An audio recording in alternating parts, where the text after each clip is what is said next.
should be about 65 people on here. It starts in about 1 minute, so I'll hold out, but I'm going to start as soon as it goes.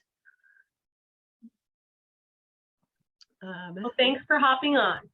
Thanks. To be fair, I did ask how many people were in the class, just in case there was 2. I was going to like, I'll just teach them separately some other time. All right, so let's get started here. We don't have all the people in there. I've got about 13 of the 65 that registered. But I'm going to get going the next minute or so. Does anyone have any questions as we kind of wait for people to log on of things that they hope to get out of this, or something that they've been hoping that maybe we can walk through in this class? And I'll take a chance to write it down. Maybe Jackie or somebody else, Crystal, maybe can tell us what are some things that we maybe missed by the end, or that we need to cover.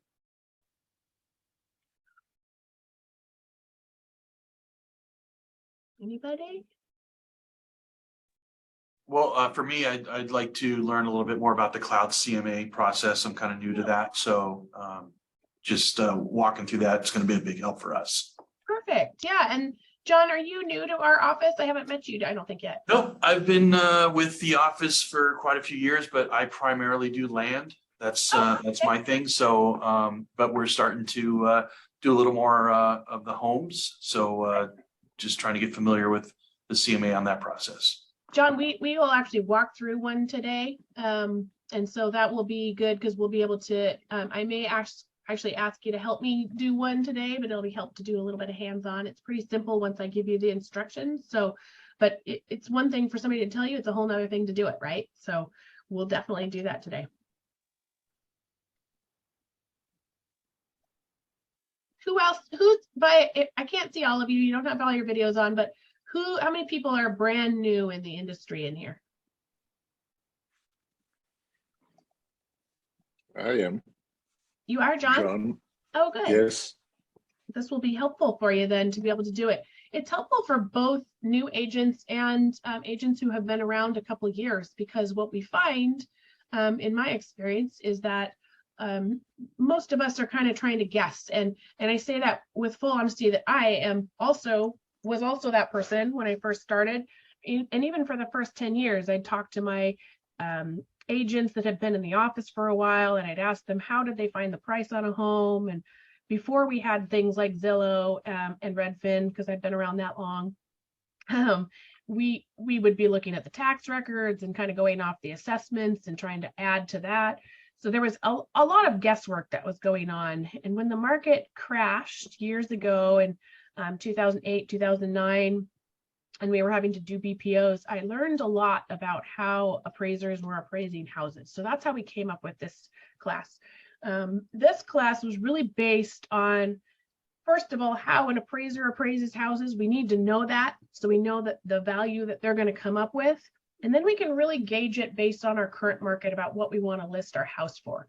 I hope that's helpful to you today, because in the spring, we were just talking about houses were going, even in February, maybe 50 to 100,000 over with cash offers above list price.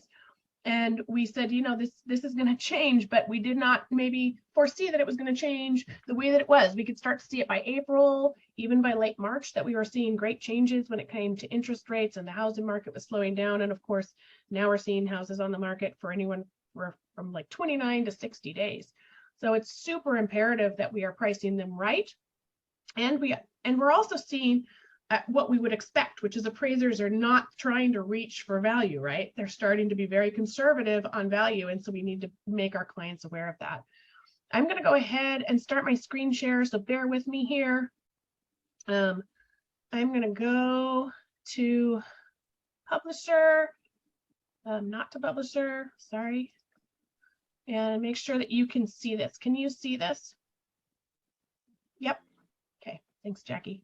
I like your bobbin head, it helps me. I'm going to start it. All right, so understanding market valuations and winning the listings, as well as being able to, we can add on to that in this class, as well as how to make adjustments and help people price right in this market. So an appraiser's value, obviously, this is kind of one of those little funny memes. Hey, But Anna, yes. we can only see the screen that shows the files, not whatever you opened. Oh, okay, thank you.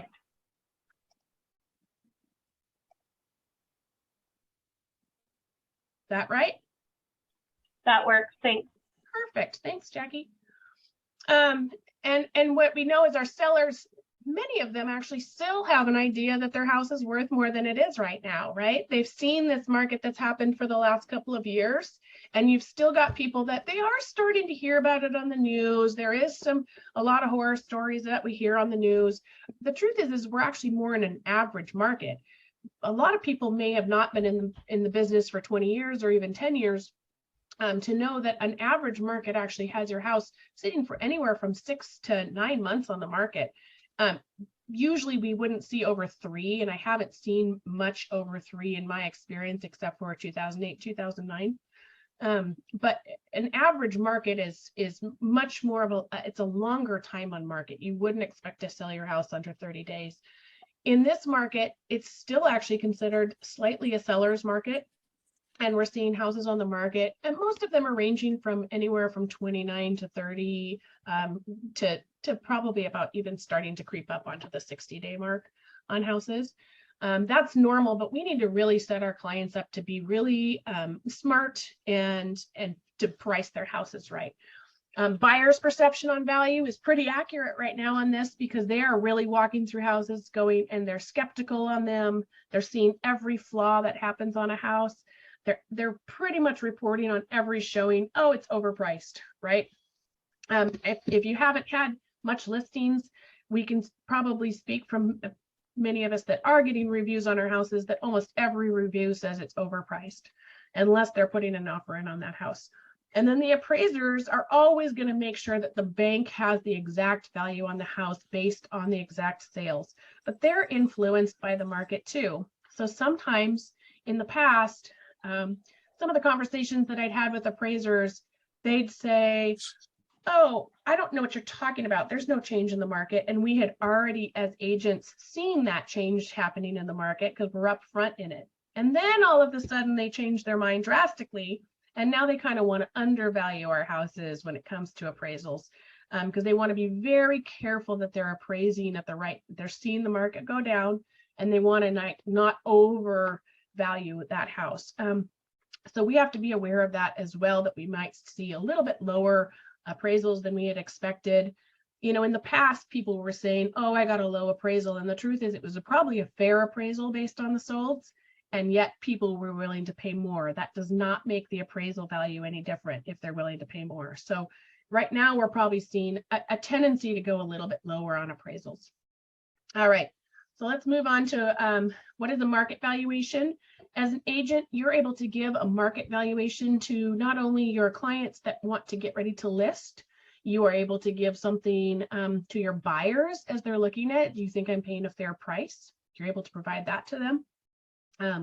It is not an appraisal. We do not get to claim that we are appraisers unless we are licensed as appraisers. So just be careful when you word that. We're going to use some similar techniques as an appraiser, but we cannot claim that we are appraisers, and just make sure that you don't kind of break those legal requirements to make sure that you only speak into your license that you do hold. An assessed value is what the government does. And okay, so I'm going to be a little snarky here, but I am positive that the government used like Zillow's pricing for our houses for taxes this year, because they're usually about 10 to 15% below market value. And I will say that every single tax record that I've seen went up to at least market value or above this year. So people are seeing a huge difference in their taxes. Their assessed value from the government, which is the tax man, is quite high this year. I don't know if it'll go down again this next year, and it might. It does kind of follow the market in that for the last few years, which is unusual, but it seems to in the last 5 to 10 years. And so, but that is not what we're dealing with today. That being said, I want to be clear that I've actually used this market valuation to help somebody get their taxes lowered. So I sent it to them, they took it to the county, and I used my market valuation to show that, look, the county said it was 1.1, it's worth $895,000, and they were actually able to get their taxes lowered. So there's all sorts of different variables. You can't guarantee that for somebody, but you can surely provide it as a service if they want that. And then how it will help you win listings. I think that's the biggest deal, right? Is we want to sell houses and we also want to win listings to get those houses on the market. And you would be surprised. So we've been doing this for probably 3 or 4 years now. We've been teaching this class, and our office is just full of people that really know how to list houses, how to price houses. But while we've been doing that, you know, we're circled by 27,000 agents or something like that in the state of Washington, and many of them really don't know how. So what they're doing is, like all of us have done in the past, is bringing in 3 or 4 houses off the MLS and saying, I think it's kind of close to this. Let's get a price somewhere in there. And they're not making it apples to the other one. Your knowledge of that market, whether you've been in the business for 20 years or you've never listed a house, is really helpful to show them how you priced houses and your knowledge of the market. You can win those listings. All right. The different appraisal approaches. So the sales comparison approach is the one that is for new construction. And you'll see that really primarily based in the new construction world, where it doesn't have a lot of comps, of course, the new construction in the area, but it's really based on what it costs to build that property and those kinds of factors there. The cost, excuse me, I'm sorry, I totally screwed that up. The sales comparison approach is the one we're using. And that's the one based on the solds in the area. The cost approach is the new construction one. And then the income approach would be a multi-factor one, where it would be like a commercial property along with some residential properties, things like that. Or the income approach might be used for, say, like just a rental property. They're going to usually use 2 approaches on a rental property, which would be like a sales comparison approach and the income approach. We're going to focus today only on the sales comparison approach. So that's the one where we're going to look at the solds in the area and your most common appraisal for the houses that we sell. All right.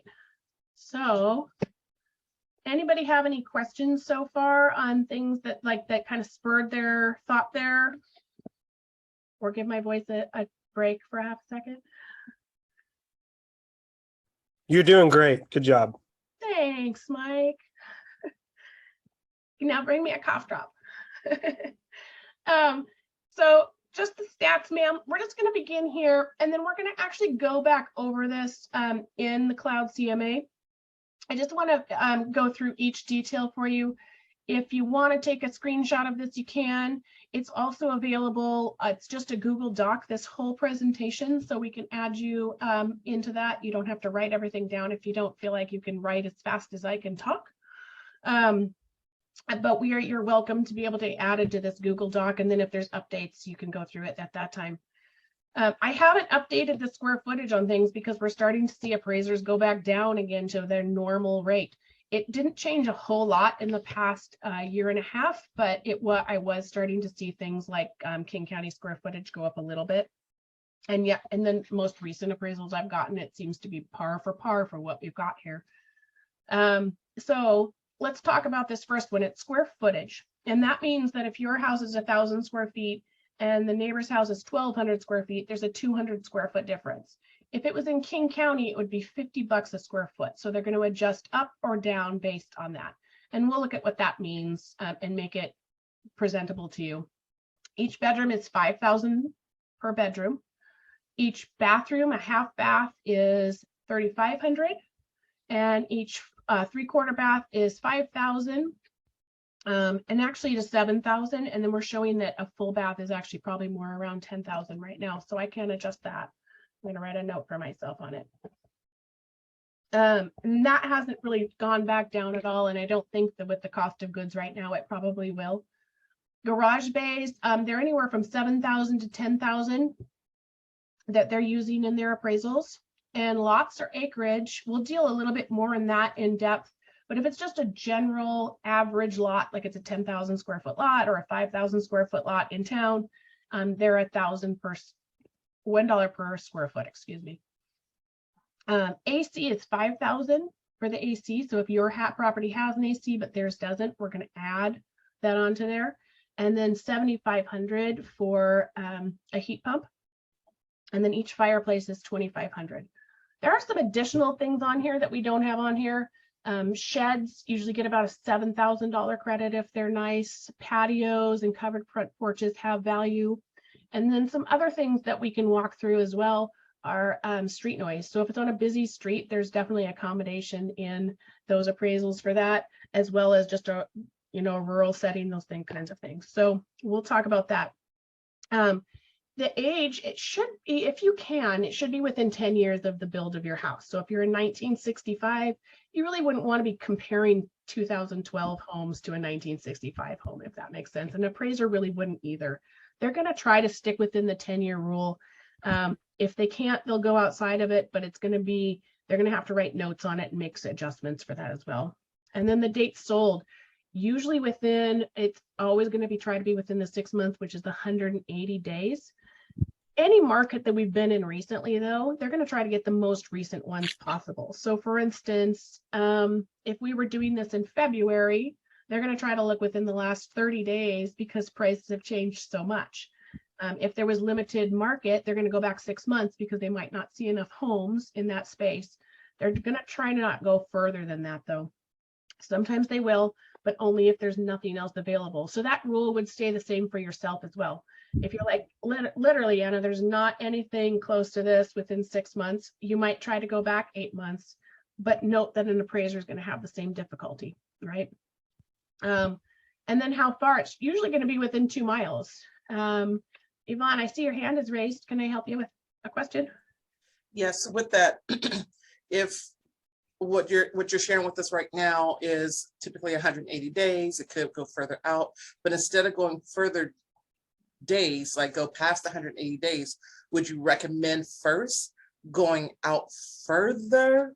I would. And really your only biggest problem in those kinds of things, like if I'm in East Tacoma, I'm not going to have any problem finding many suitable and yet if I'm maybe in Eatonville, my goodness, I might have very few homes within 6 months, or that have for instance 5 acres, or I might spread out further in distance from Eatonville, for instance, before I went even back further, because honestly it's in your best interest to really look with the most recent ones anyways as well, right?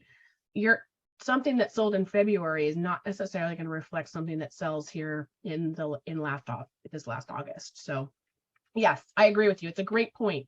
Instead of going back further, I would actually maybe alter some of the other variables first. And that kind of concludes our 2 mile radius too. So again, if I'm in South Tacoma, I might actually look in a ½ mile radius and find many comps. I see that little cutie on there. She's doing really good, Mike. And I might look like 2 miles to 5 miles in Eatonville, because I might need to look out further with these large expanses of property. One of the things that I do really stand by, though, and I wouldn't alter at all, is the style of the property. I have yet to see an appraiser do it. And so if it's for instance, it's a split level, they're going to look for a split level. If it's a 1-story, sometimes you can get away with 1.5 stories. Or 1 stories with a basement, but very rarely it needs to be like kind. So if it's a 1-story, do a 1-story. If it's a 2-story, then do a 2-story, and like kind. Does anybody have any questions on that style of house? Yes, I have a question, because I agree with you on doing the like kind, but then when you're presenting the comps to your potential client, they see all the other stuff in their neighborhood or whatever, and they want to kind of debate or say, well, that house over there and this house over here. And even though you're trying to do like kind, they just feel like comparison. Yeah, I think absolutely all of those are important. And so when I introduce this, I just explain what an appraiser does, right? They are systematic, they work for the bank, they're going to be working on these things. And then when you come back later, what I really like so I'm presenting this as what the appraiser is going to come up with, or something similar to that, right? And to be honest, I'm usually within $50 of what the appraiser does. I mean, it's very consistent every time. The thing is that I know that Also, buyers are looking at all sorts of factors. They're not just, for instance, looking at this one neighborhood in Renton, they're looking at all of Renton.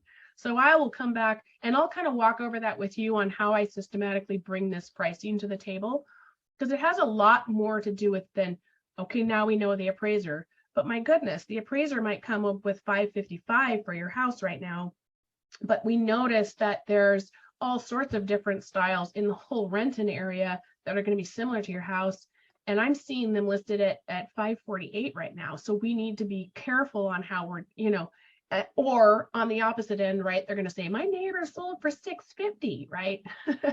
So we want to use all of these approaches in this. I do find that I don't have a lot of conversations that are regarding pricing though.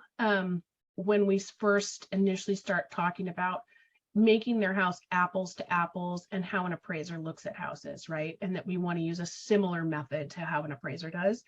I don't have those debates about pricing that we used to have in the past, but honestly, we were guessing and we're all guessing together, then you have a challenge, right? So I think it's a great point, and we'll continue to talk about that. All right. Now we have, this is just the stats man, but it's the idiosyncrasies, the things that there is not really a systematized number that goes with a lot of these appraisers. Every appraiser, and I want to make this clear, they are their own system in that. So my numbers here are based on about 90% of the appraisals that I get across my office. I get them pretty regularly, not only for my own sales, and my own buyers, but I have people send them to me quite a bit, right? So if they're like, hey, can you look at this? Do you think that this is right? So I'm getting a lot of appraisals across my desk, and I try to make sure that I stay consistent with most of the numbers. There are always appraisers who make up their own mind on something, always. Always. Yeah, Mike, we've seen a couple of yours too. And I think if it's okay, Mike, I'll mention one we saw last year where a neighbor or an appraiser just went to a neighborhood right over and then deducted yours by like 20,000 on each house or something. I mean, it was just garbage, right? You know what I mean? It's not smart. It's not a system. It's not consistent. And you can't, how do you debate that, right?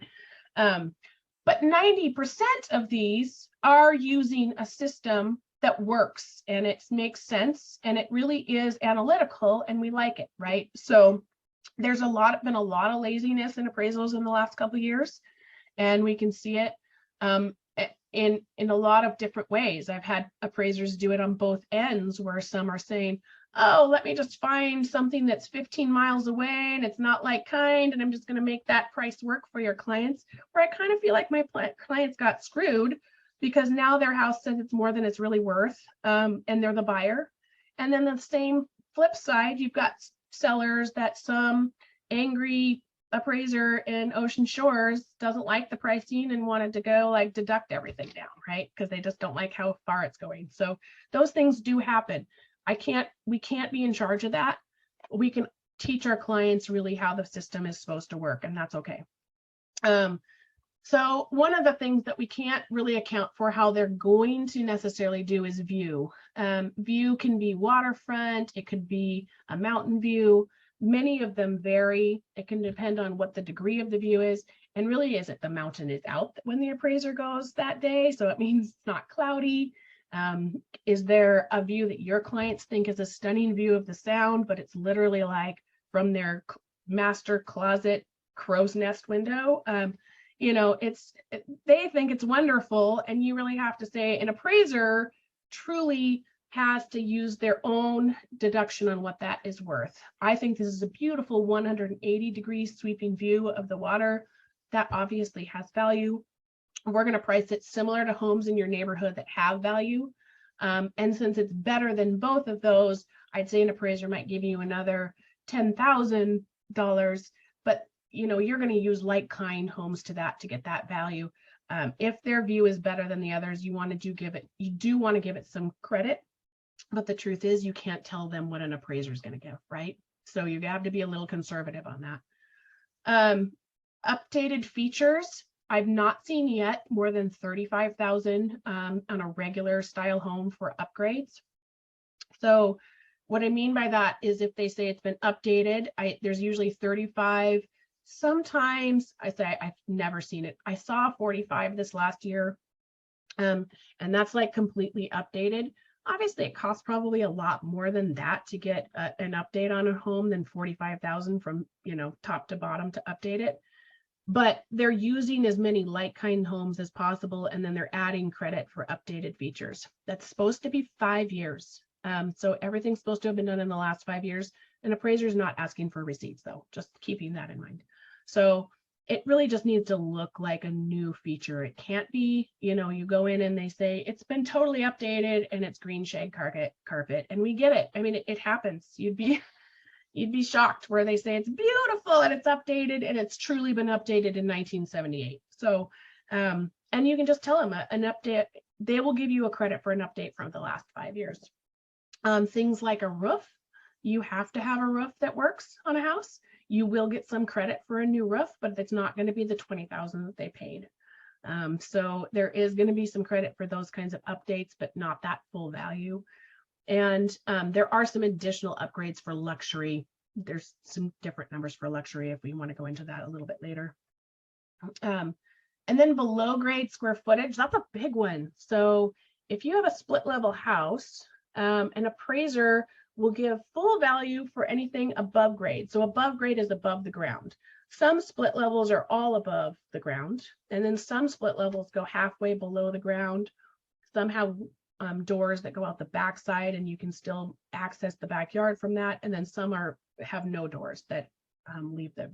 So there are different credits for that. An appraiser can do a number of different things, and it's okay to tell your clients this. They'll give you full credit for the above grade finished square feet. Usually it's half credit for the below grade. So by that, I mean, if you remember King County was $50 a square foot, they're going to do the square footage difference between the upstairs and in both houses. And then below grade is actually only half the square footage. So it'd be $25 a square foot for the finished square footage on the below grade square foot. Where like a unfinished section is $10 a square foot. Is anyone having questions on that? Because that's a complicated one and we can walk through that a little bit. So it has nothing to do with ceiling height? There is a ceiling height restriction at this point that just came on this year. So it still has to be above the 7 foot, but other than that, no. Anything below grade is half credit. Is that the same for split level, that they're comparing split level to split level? Yeah, so they actually, what they do then is, so for instance, if you have a 1,700 square foot one and you've got a 19 as your comp, they are going to say, hey, both your floors on the top are 1,000 square feet, but your below grade is 700 for yours and your comp is 900. You're going to have to add, or excuse me, deduct that difference in the square foot for the below grade square foot. Does that make sense? And we'll show you, I'll actually show you what that looks like. It's a little extra work for split levels, but I think it's worth sharing that with your clients, because people in split levels just don't know that, and you don't want to, there's not a good surprise in real estate. I just have to say, there's just not. There's times when you can explain things to them and your understanding of real estate, and then they understand it and they're not shocked by it. That's a good surprise. That's a good incident, right? A surprise is not necessarily a great thing, because it means you haven't explained your knowledge of what could potentially happen to them. Can you go into a little bit why below grade square feet is valued less? I actually could not tell you why that is. I can find out for you. But anything we had that issue on a Spanaway listing last year, and the seller was like mad at me, like I don't make the rules, man. Right. Yeah. Below grade is always going to be, in fact, we have had cases where they didn't count any below grade square footage for value. Was that you too? Same, yeah. And so I always just am very clear when it comes to anything that's below grade square footage. I let them know we're going to list it for the full value of what it should be, right? And please understand that some appraisers don't give it the finished square footage. They don't believe it's fully finished in the way that they would consider finished, or the bedroom doesn't, for instance, have the right level for the window. It can't be considered a bedroom to them. Or there's a number of different variables. If it's unfinished, they should be giving it about $10 per square foot. But even then, we've had ones that give none. So I just like to set that up for them so that they understand, and that it's my job to get them the most value for their home. So I'm going to do my very best to list it with that full value up there.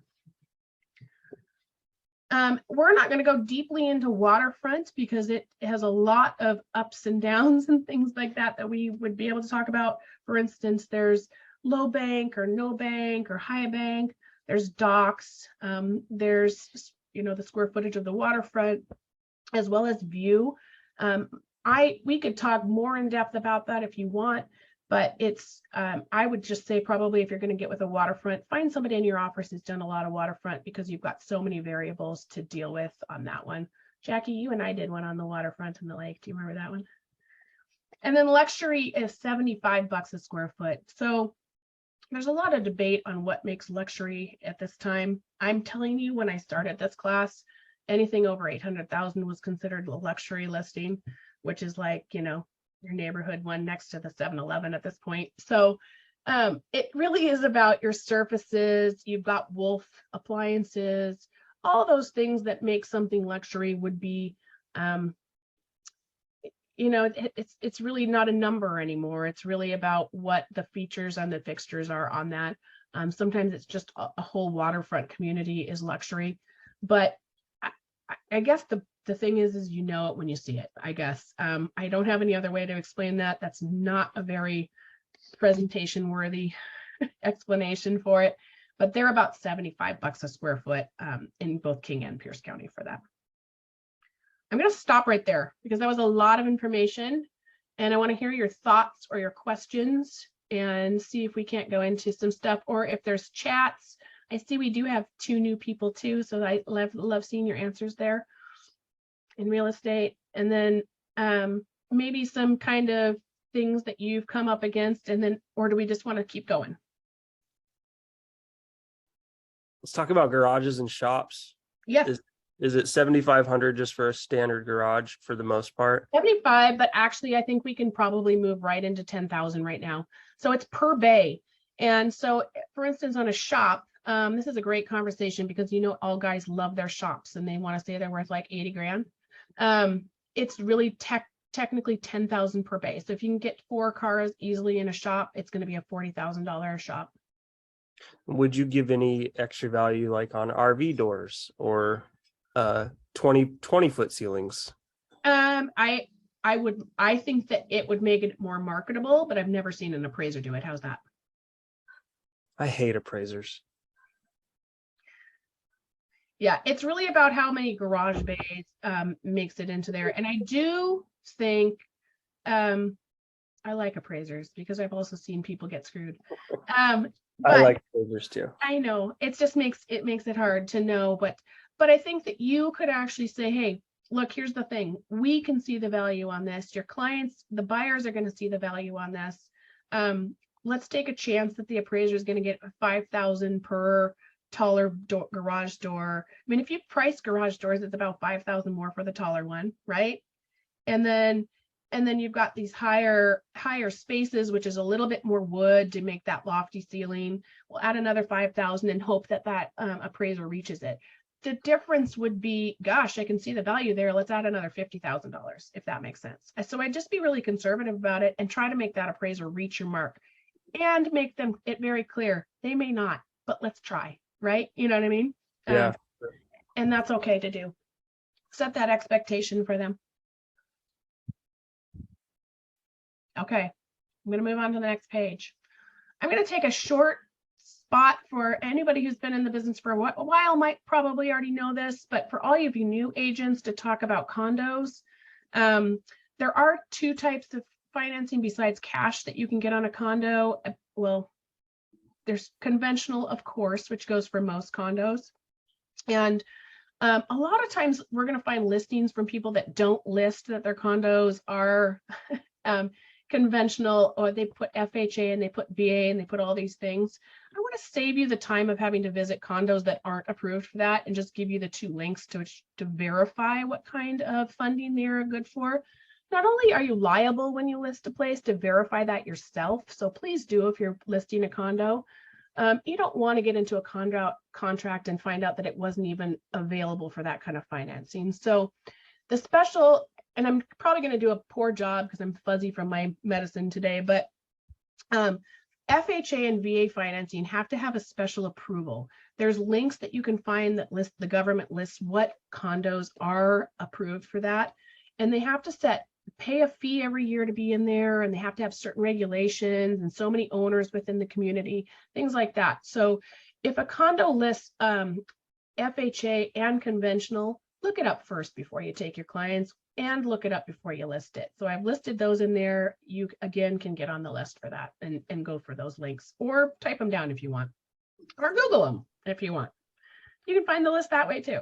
So just don't get into a rough situation where you're embarrassed because you took a contract or took a client, they weren't even qualified for that condo. Most people that are in the price point for condos are honestly approved for FHA. It's the easiest approval when you're a first-time home buyer, and it's got some nice benefits to that when they're in that position. And so if they don't qualify for a conventional only, you don't want to take them to that. Okay, moving on.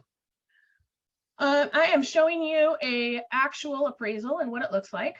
It's on one of my houses that I bought a couple years ago. So I wanted to take a note on some of the things here and what it looks like here, because we're not going to stick on appraisals, but I just wanted to give you an idea of what it looks like. So this one, you'll notice on location, it's just in the letter A area there.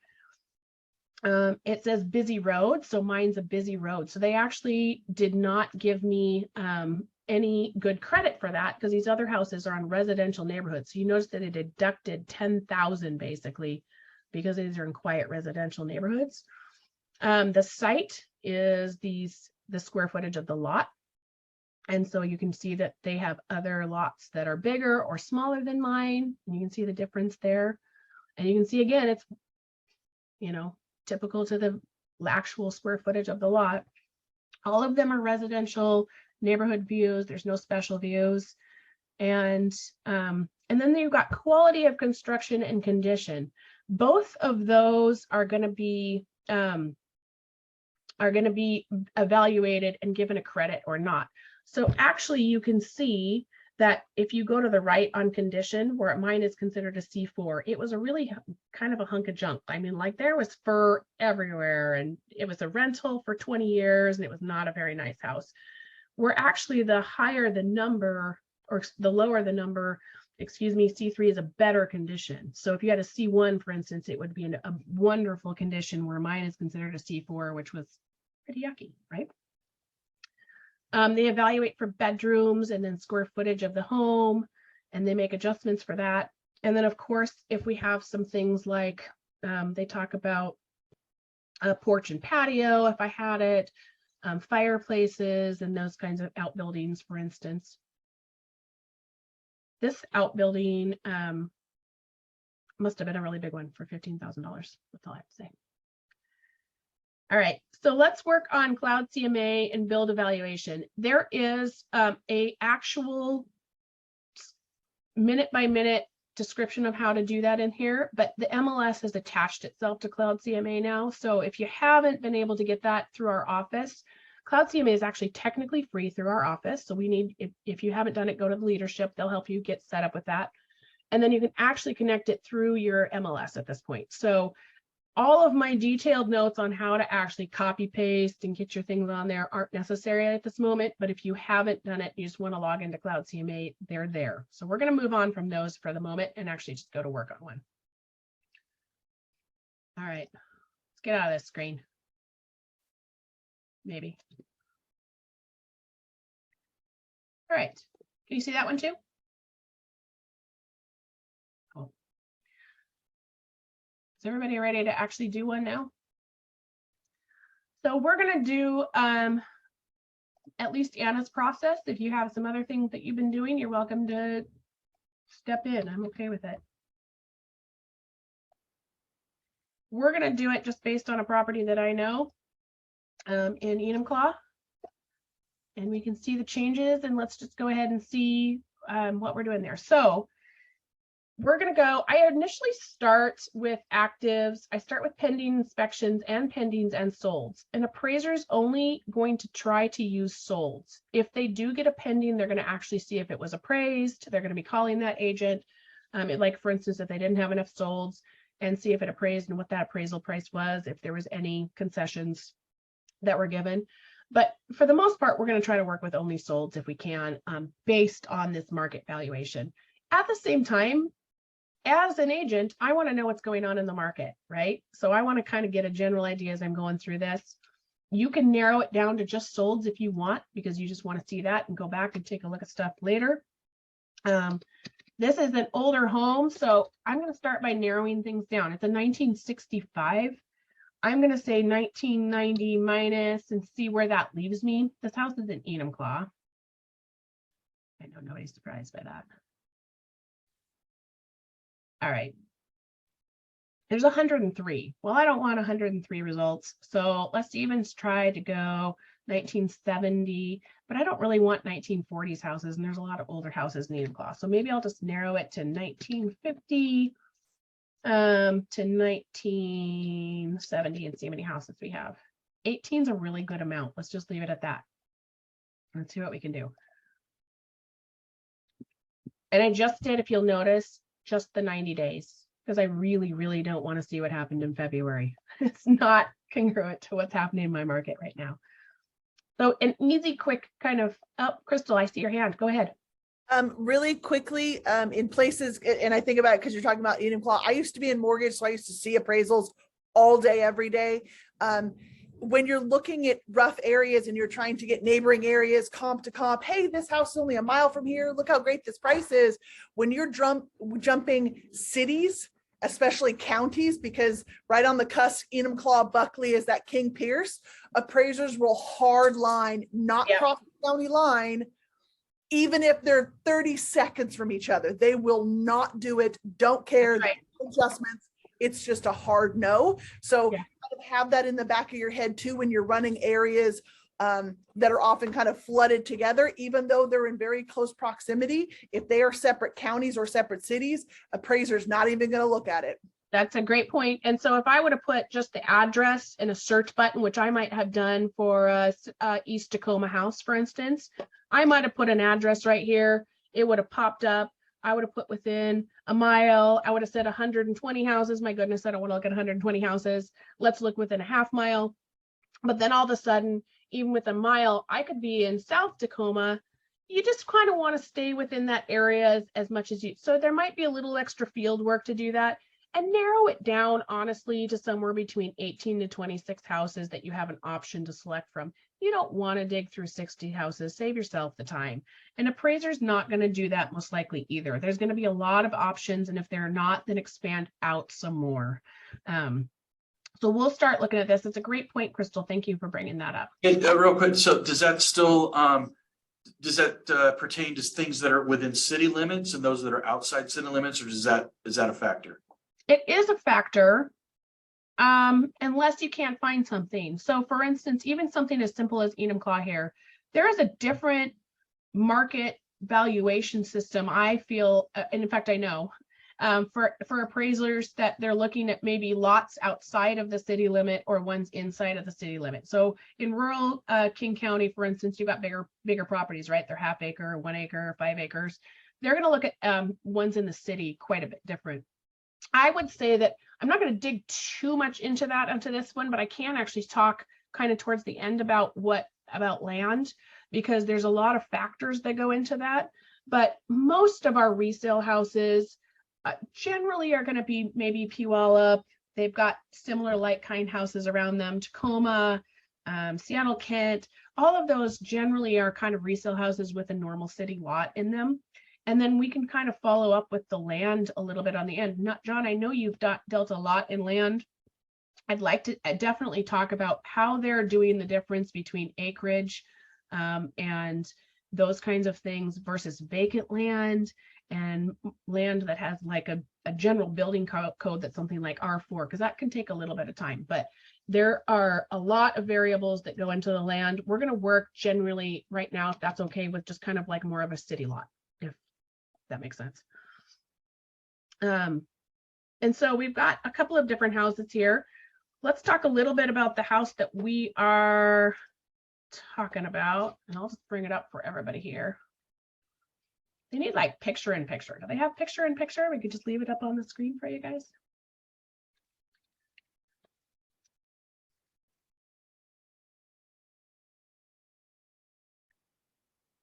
No.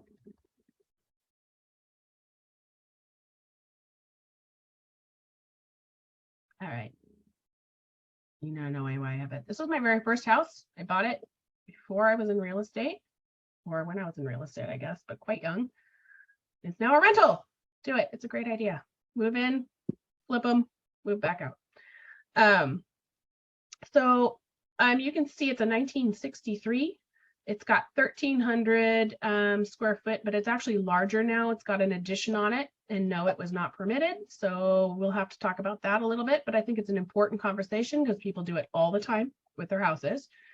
It was a 2-bedroom, 1-bath. It's now a 3-bedroom, 1.5 bath. And it's actually more about 1,500 square feet now.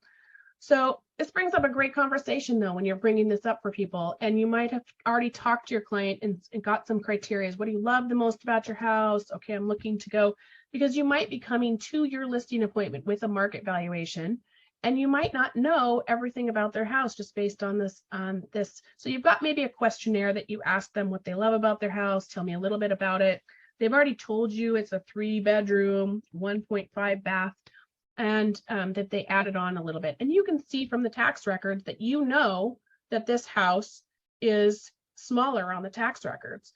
So it's fair to then have this conversation with them. I'm really excited to see that. We'll talk a little bit about how that goes.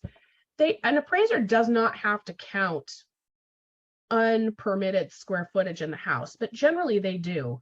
They actually generally, if they're sticking with the criteria of how they do it, are going to try to find another house with unpermitted square footage to compare to. How horrible does that sound to try to find? Like you're digging through trying to find more houses with unpermitted square footage. Most of the time, if it's 200 to 500 square feet, they're actually just going to count it with your house once they measure it. But I've also had the other end of that spectrum where we had somebody who built a whole second story on their house and it was never permitted properly. It took us 1.5 years in our contract to get after build permits. And they really did. The truth is that they had to sell the house to us with the original square footage and not the double the square footage. So it's important to really have those honest conversations with people and say, hey, they don't have to count the unpermitted square footage. We're going to work towards getting all of that counted, but just so you know, right? And people understand that. They really get that there's added square footage that's not legal, right? I mean, they know it. Just set them up to understand what an appraiser might do and that we're going to do our best to get them all of that value. Okay, so it's a 1-car garage. We're going to pick some that feel it's been updated all the way, new roof, totally painted, remodeled inside. And we're just going to get an idea. So this one is about 500 square feet smaller on the actives, gives us an idea. It's already gone down in price. This one's bigger and on acreage. We're not going to count that at all because ours is like, did they say 16? Oh, 740 for square feet. For the lot square footage, sorry. Obviously, this one doesn't count either. I'm not going to. Did you search these by like kind or style code? Didn't. That's a great point. So let's go to 1 story. You might even do 1.5 story.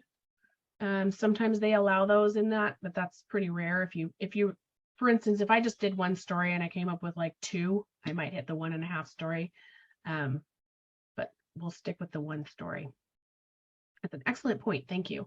And then because we're seeing ones with big, huge lots, I'd say I'd do 0.5 minus for the acreage so we can get some of those big ones out of there because there's no reason to have 7 acres, right? So we've got that. We've got a pending one at $1,480 for $389.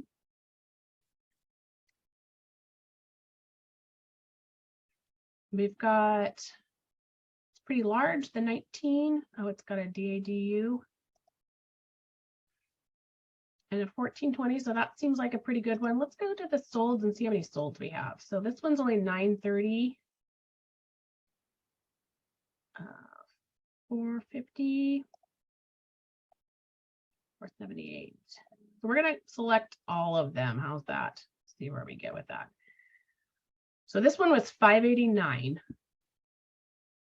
It's 1660 square feet. Their favorite, Tony Binion and Eric. It's built in 1951, so that's close enough in age. It's fine. And it sold in the end of August. Take a look at some of the pictures just to be, so we know what we're looking at. And then we're going to just drag them all into there. We've only got 4 sold, and we'd prefer to have a little bit more, but let's just work at the 4 today, okay? Because we're going to go through them together, and maybe 1 pending. Yeah, we'll stick with that pending. Okay, so you can see down here in the bottom of my screen, if you're looking, then I can hit the Cloud CMA. Now it's going to automatically pull that into there. There is instructions if you don't have it connected there yet on how to drag them over.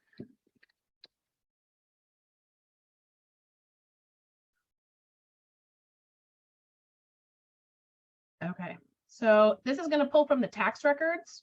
We can automatically change it in there if we know something different in the house.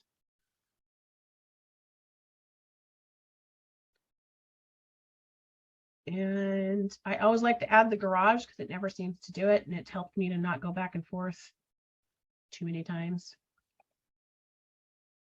I mean, once you've tried to, in the old days, we used to have to try to memorize the MLS numbers and put them all in there, and you'd get back like 197 and you'd have to go back again. So my memory is not that good on MLS numbers.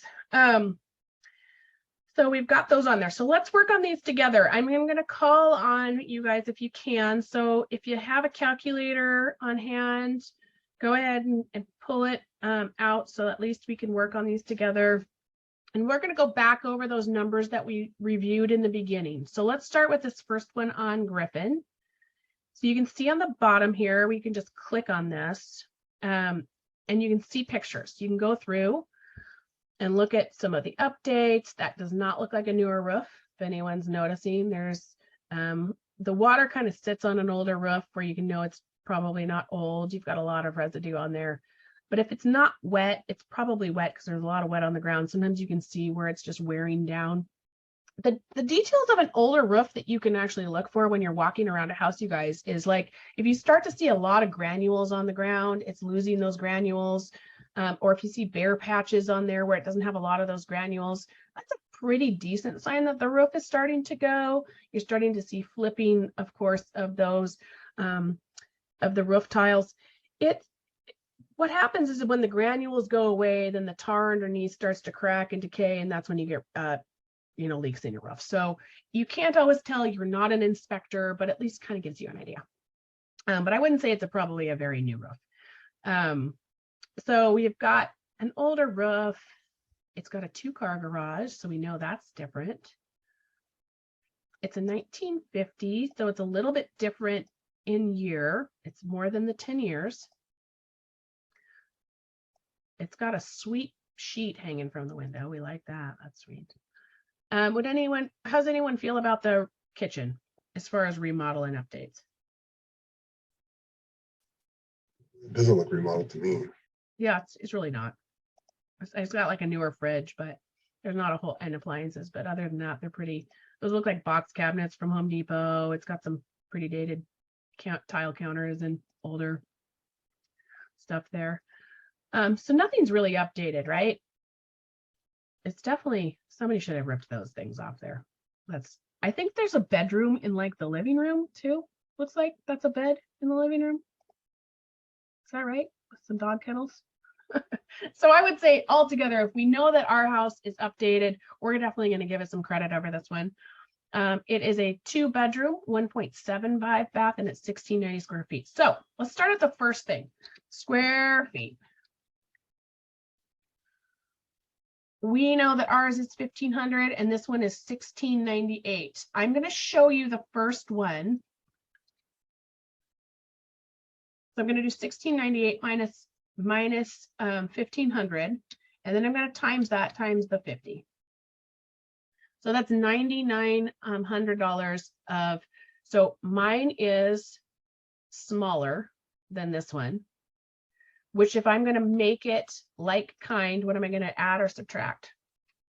Jackie, I'm going to let you answer this one. Or November, whoever's on there now. Or Crystal.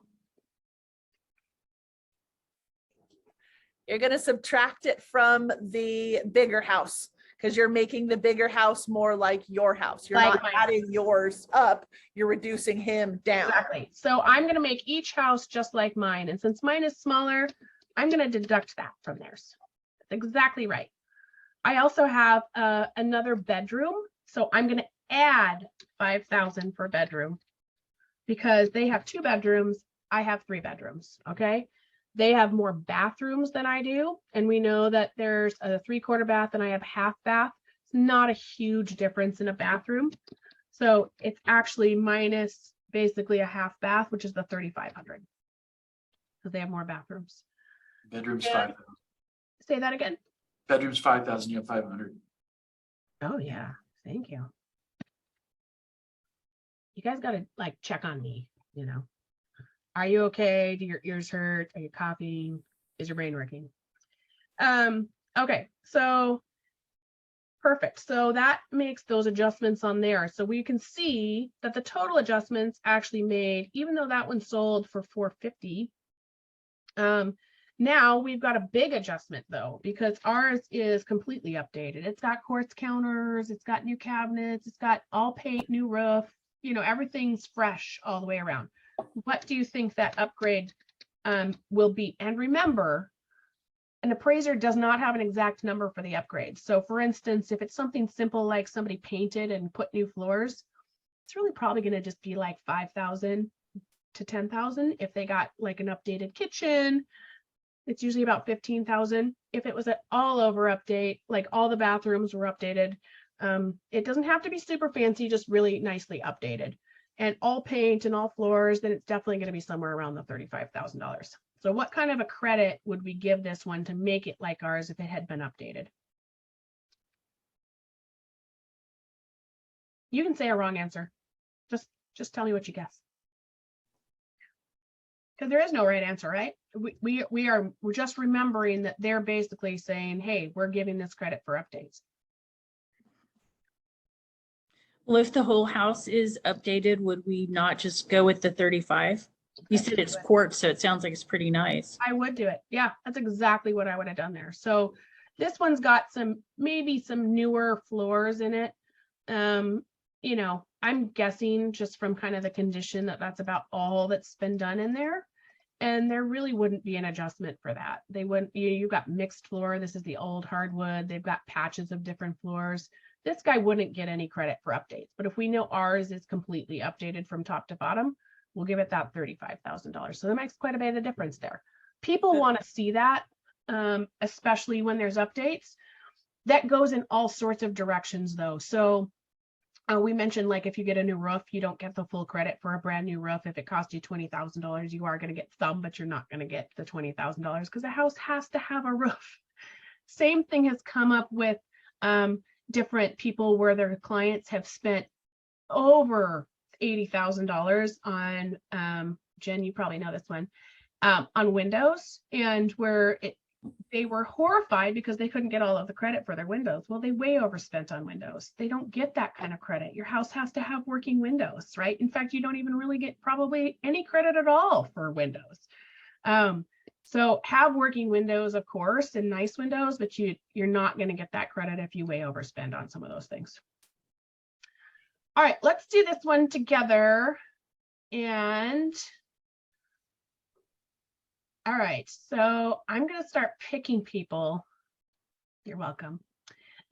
For different things. So let's go to this one on Harding Street. We'll look through these pictures together. The roof looks like it's in good shape there. I like that.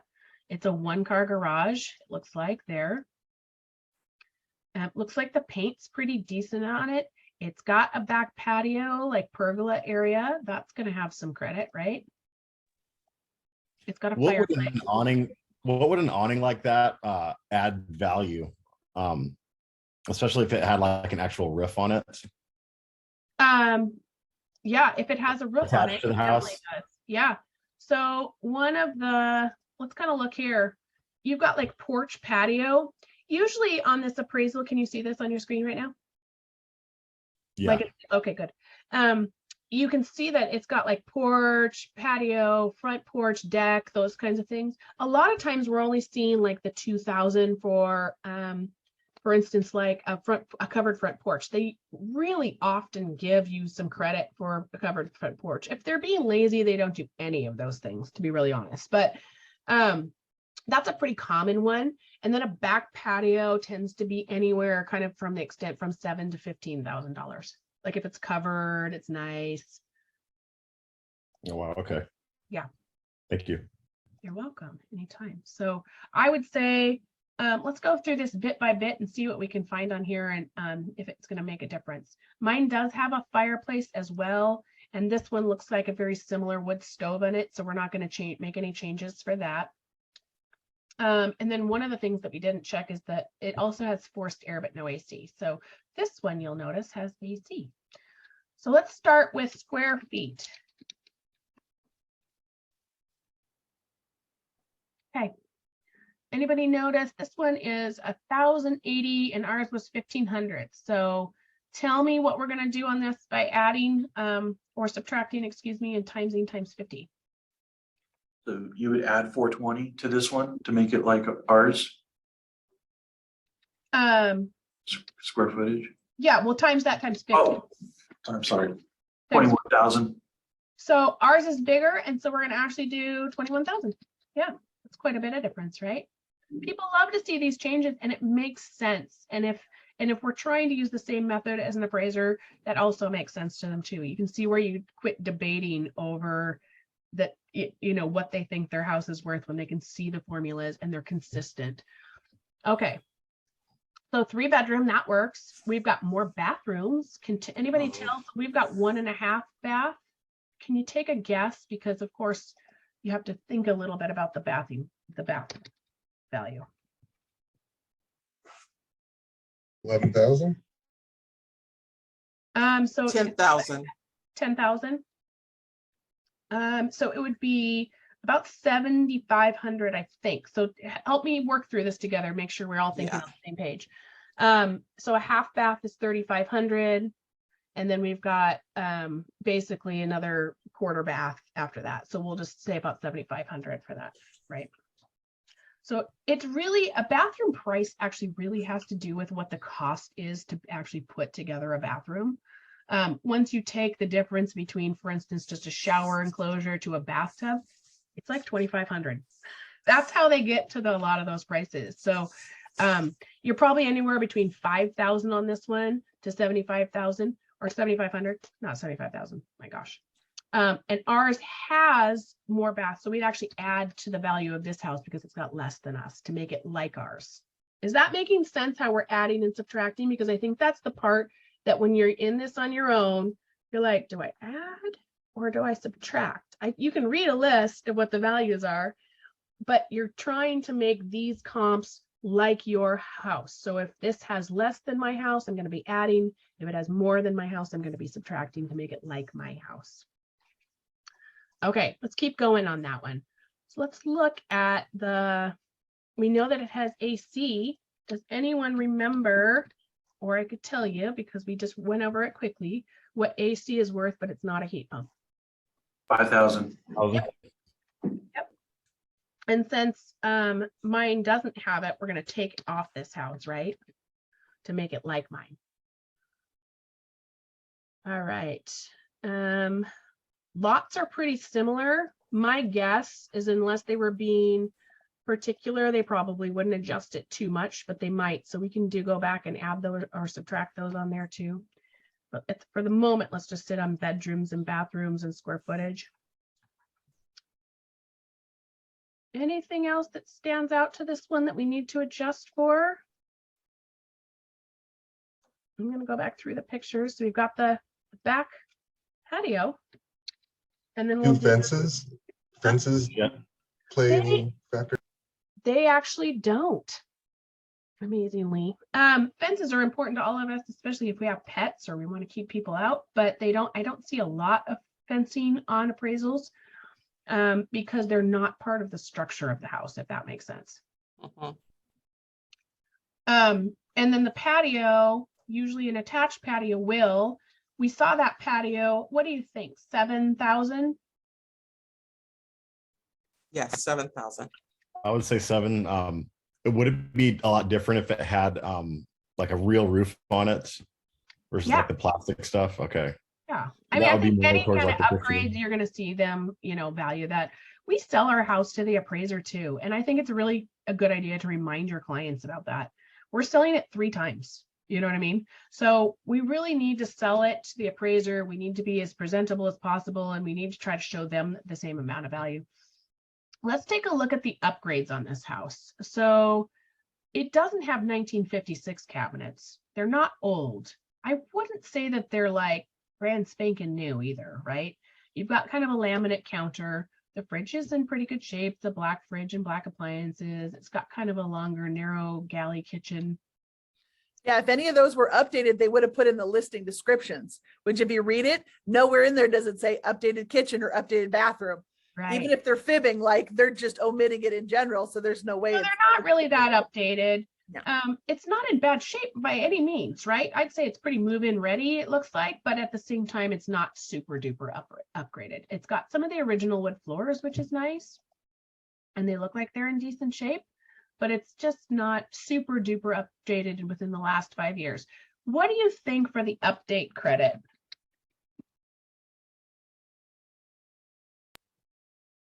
I don't see any updates or enough. It really isn't, right? And even though it's in much better shape than the other house, I think that just because it's in better shape in my brain, and now this is an Anna thing, so you can decide what you want to do, because here's the thing, once you've updated each of these houses based on these criterias, it's all going to come out in the wash, right? So if I said, hey, 30,000 for this house, my house is more updated by 30,000.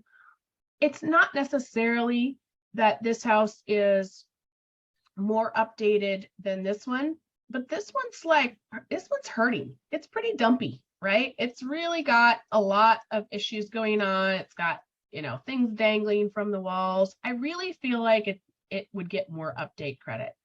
Oh, did anyone see this? Do you think this spa works, or do you think it's broken? There would be that too for spas. There is a credit for spas. I'm going to count on that spa does not work, or I wouldn't want to get in it. So I'm not going to give it any credit. Okay. So once these are averaged out though, so I guess what I'm trying to say by that is if you feel like, gosh, I hope I did that update credit right, by the time I'm averaging this out, that $5,000 between these 5, that difference of 5,000 between these 5 houses, and they're all comped out very properly, it's going to be a difference of very little money, right? It's going to be maybe a couple of $100s. You're not going to worry about it that much where you're like, I hope I gave them enough credit for that updating, and it's a difference of $5,000, because we're going to find these all apples to apples and then average that cost between them. And at that point, it becomes a moot point. So, and the same with an appraiser, you're hoping that they did it, but if you see that they're off by a couple $1,000s, or they didn't give you enough credit for something, it's probably not going to make much of a difference to fight over. It's the big things, and they do make mistakes all the time, you guys. So it's worth knowing this, because you can actually win pricing debates with them. Okay, so 3 bedrooms, 1.5 bath on this one in Pioneer. It's 1,660 square feet, 1951 again. We haven't done any year adjustments, and we might want to do that if we see that it makes sense too. So let's talk about that, and when we go back through and see what we can find out. So let's start with square feet again. Someone new that hasn't done square feet, try it out. It's this one's 1,660 and mine is 1,500.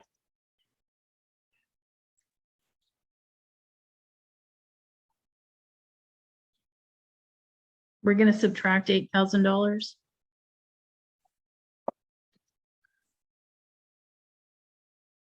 We're going to subtract 1,660 minus 1,500 times, and I'm going to do it myself. I'm sorry, Larry. Oh, that's fine. Yeah, you're right. $8,000. Exactly. And so mine is smaller, so we're gonna make it like kind. So it's exactly right. Thank you for doing that. Oh, not 800 though. Got it this time. 3 bedrooms, it's 1.5 baths, so that's perfect. Lawn looks nice, yard looks nice, roof looks nice, paint looks decent. Let's see the inside. It's like they've updated the floors. Might not be within the past 5 years, but I think that it would absolutely work. And so when we're talking to our clients, we're understanding that it's within the last 5 years for an appraisal. But again, they're not going to pull out receipts and see if it looks really nice and good shape. It's not got wear and tear on it. They're still going to be counting that. It's decorated nicely. It looks like they did like a faux brick wall in that bedroom, so it's kind of cute. Their bathroom counter is still the old counter, but it's all in pretty good shape, but they might not get like 35,000 because the bathrooms aren't remodeled. And then the kitchen, pretty decent there. Looks like newer cabinets. So what does anybody think if there is any update credit there?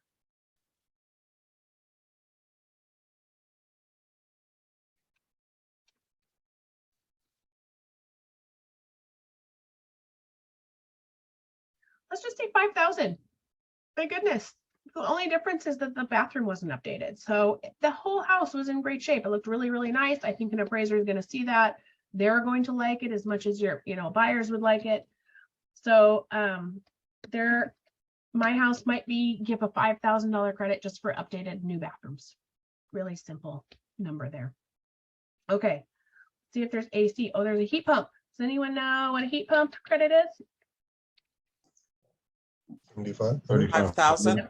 75. 7,500. 75. So mine doesn't have a heat pump, so I'm taking it off this house because we're making it like mine. Okay, and then what about garage? Do we see a garage on there? Oh, there's an outbuilding and a pool. Above ground pools don't get as much value, obviously. Pools in general don't get a ton of value in the Northwest. We see them often give a credit of like $7,000 to maybe $14,000, but a hot tub and a spa gets $7,000. So you're not going to get a ton. There is a 2-car garage. Do you think that they remodeled it and made it part of the house since there's no garage listed on here? Let's take a look. See what we think.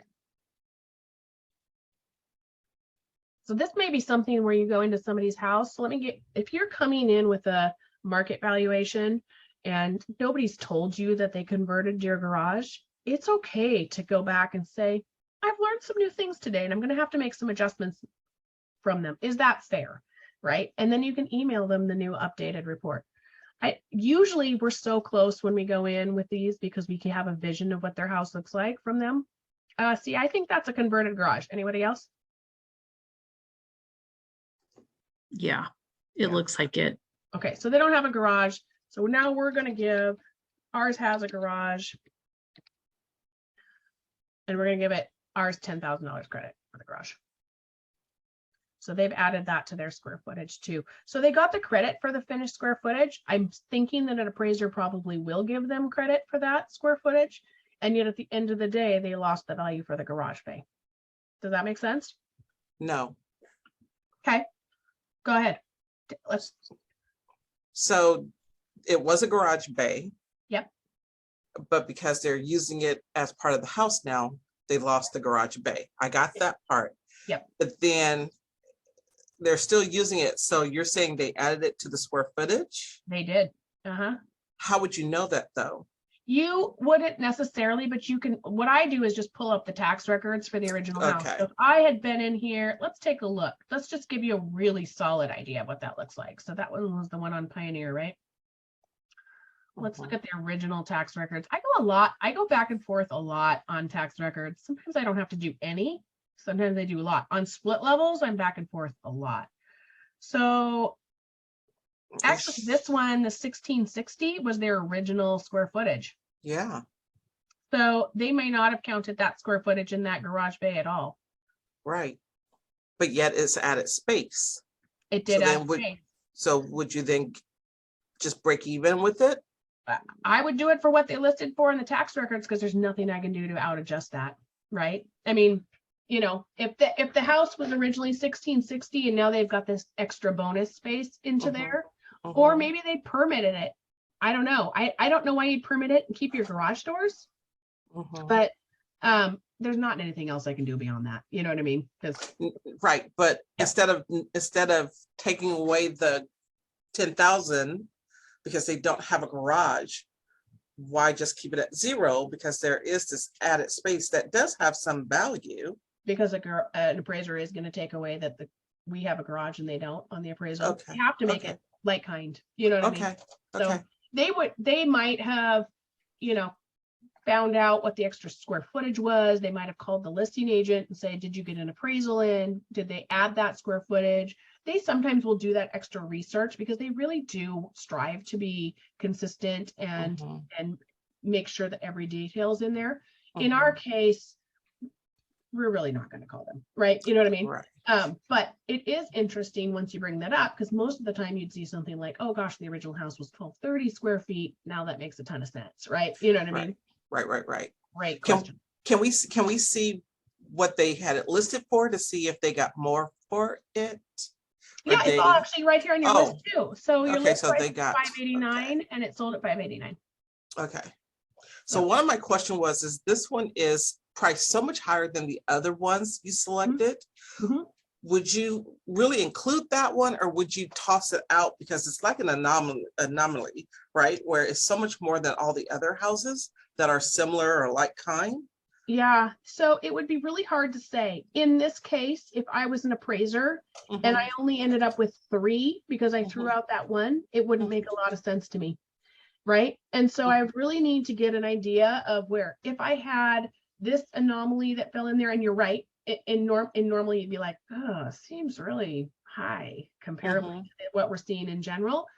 You'd probably throw it out if you had, for instance, even 2 or 3 other ones that sat more in that 480 range. You know what I mean?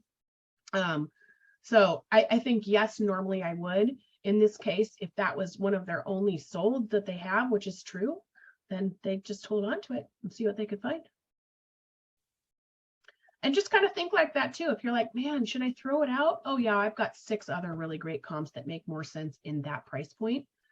Yes, but your client probably has seen that 581 too, right? And so it's worth, even if you were like, I did take a look at that. I just don't see an appraiser is going to choose that one anomaly. And yet I've included it in a second file just to make sure that we understand that they might even be able to reach up to that point if we do get offers in there. But buyers are savvy right now, right? And they're not going to try to go 100,000 over. And they also know what else is on the market. Right. So I do both. You could honestly do both. You could say, you know what? I wrote down that number because I actually included it in my other file because I saw it and it piqued my interest. I love that number, right? You know what I mean? I mean, they're not dumb. They also see them that they come around there. So you could be like, I'm going to look at this one and then I'm going to unclick it and find out what the average is without that one. And we can show you that too. That's easy. They're looking, you might as well look. All right. So this one's kind of a crummy comp, I think, but it's going to give us some extra numbers, and it sold for 400,000. So right out the gate, we can say the updates are 35, right? And then we've got a smaller footprint on this one. So 1,500 minus the 930 is 28,000. I'm just gonna write square feet. You know what I'm writing now. And then we've got, tell me about bedrooms and bathrooms. What should I be doing adjusting on there? Add a bedroom. Yep. And bedrooms are 5,000. So And then a half bath. half bath is 5,000. that 2,500? 5,000. We'll just do 5,000. It's probably 3,500. I know I'm being really vague about that right now, but my brain is fuzzy, people. Okay, so I think actually a half bathroom is 3,500. So bear with me. Okay. And I can scroll back and look, it's right over here. There we go, half bath, 3,500. Are you able to drop that Google Doc into chat? I have your old one, so the numbers are, I'm looking at it and so it's wrong. I think the numbers are pretty similar. Yeah, you have in here Different. bathrooms 2,500 for Oh, half bath. That's an old one. That's an old one. See, that's what I'm saying. Oh. If you All could right, drop it in so- chat. Yeah, I can do that. Absolutely. I can drop the link into chat probably. Let's see if we can get it. I'll have to work on it. Wait for me at the end and I'll look on it. So we don't. All right. But remind me.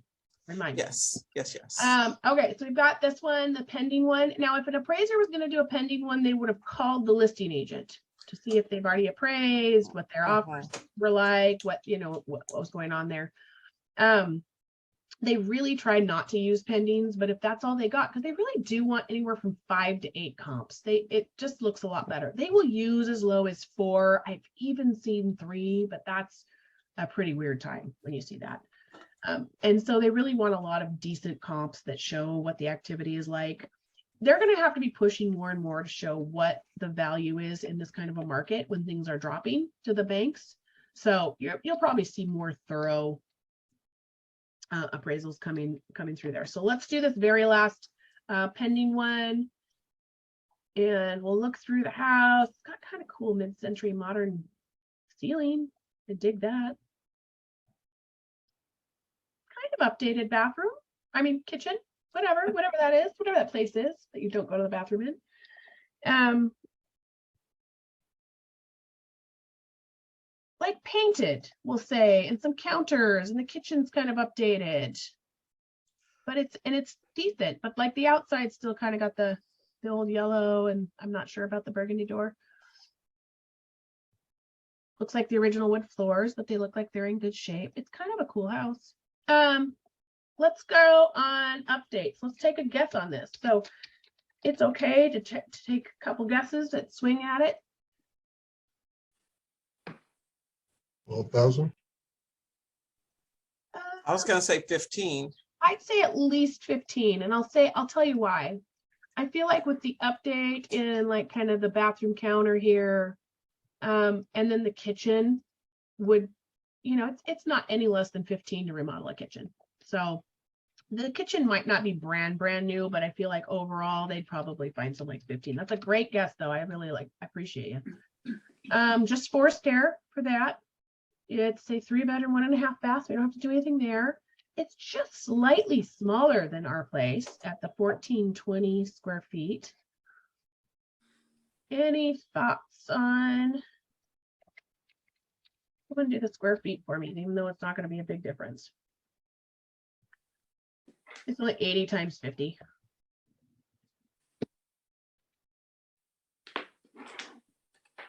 Is that 3,500? Help my slow brain. I'm not mathing today. 4,000. 4,000. Here we go. Yeah, 80 times 50. Yeah, 4,000.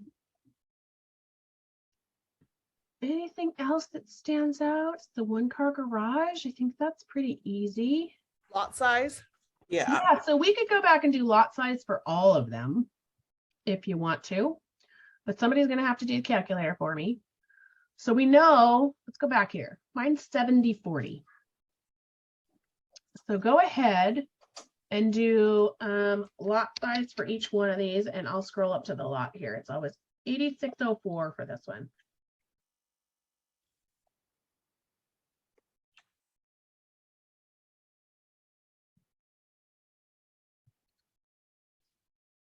Does anyone have that difference between 8604 and 70/40? 1564. All right, thank you. Ooh.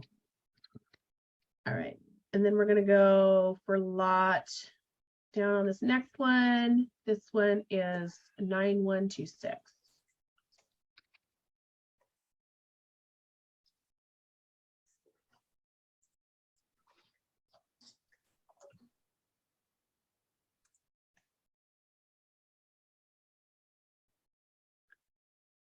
Anyone?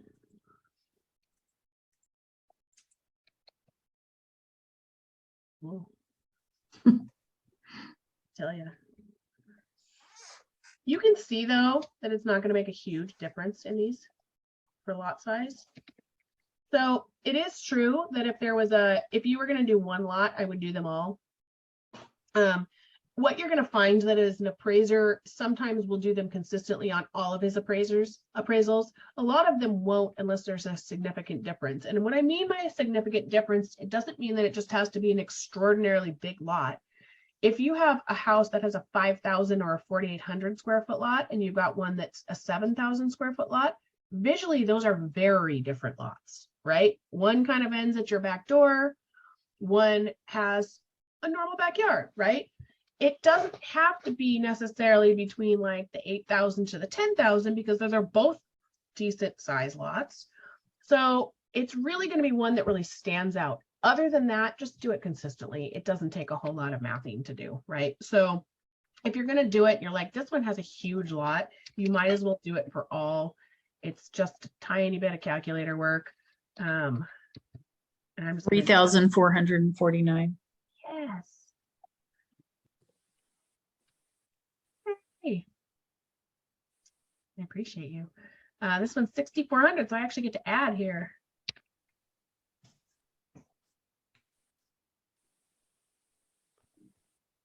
Ah, got it. Is that right? No, it's not right. Don't let me add again. Don't let me do it.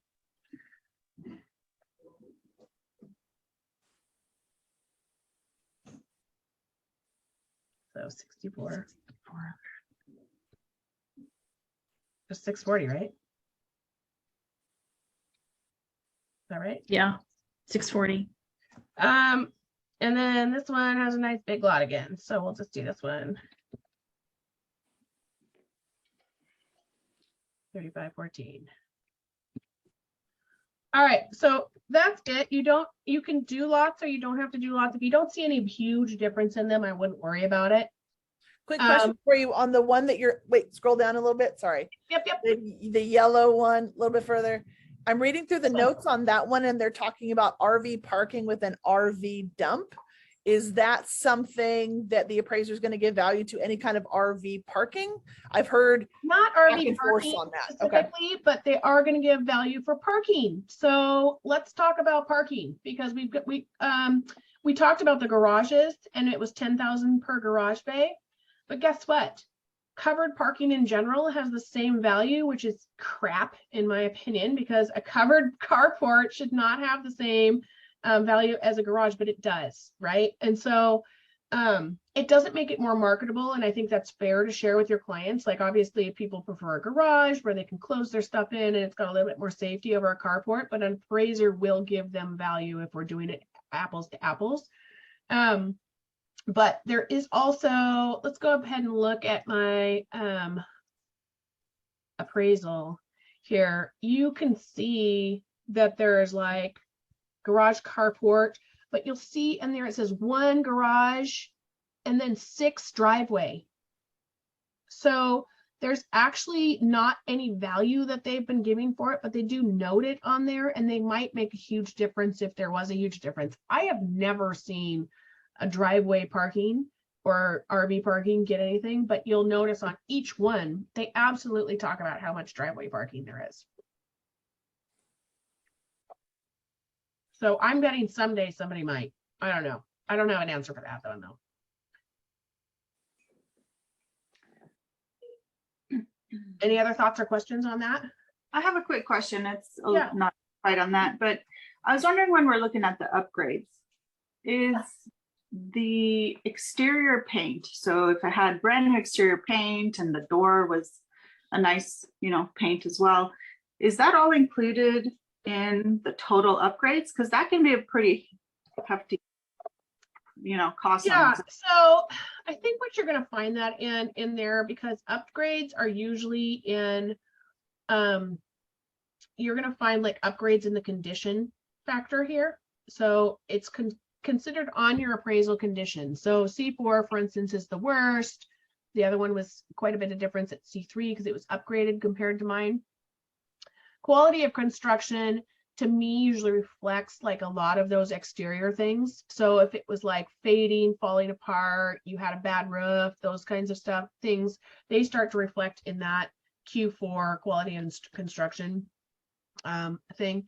And I have never actually seen, so it's hard to state on those what they're actually doing for it. I think it's just a general overall thing. So for instance, the top I've ever seen is 35,000, and that's not an unusual number to get if it's updated, right? 35 is pretty normal if it's thoroughly updated, but I think that reflects all the way around. So like usually most people aren't doing like the paint, the floor, upgrading the kitchen and then leaving like the outside a crumbly piece of non-VA approved, exterior or whatever. So that usually it's just hard on there because there's no real number that they give you on specifics that I can tell.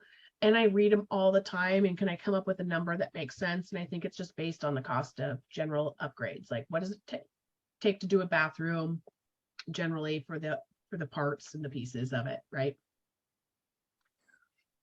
Okay, thanks. Yeah, I can't answer that totally, and I'm sorry. But if there is certain critical things in the appraisal that matter a lot. So if you've got chipped paint and it's a VA, it's not going to fly if it's an older house.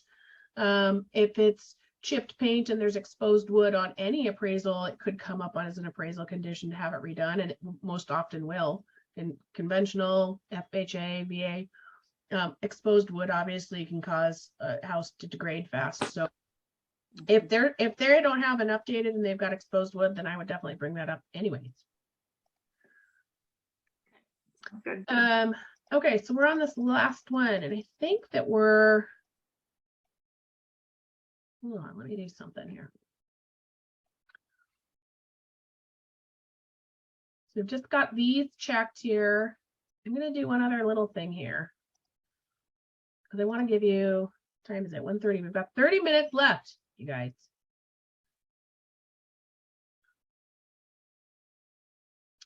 All right, so I have one little extra thing is we've gone through most of these and updated it except for the year. So do we want to update it based on the year? Because most of these are 1950, 1951, and we've got a 1963. So we really wouldn't do much past the 10 years.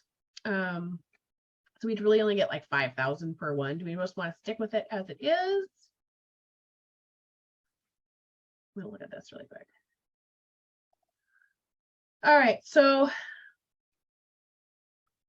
I usually go to the next, I go to the customize button and go back before I find the average price because I feel like it never adjusts right until then.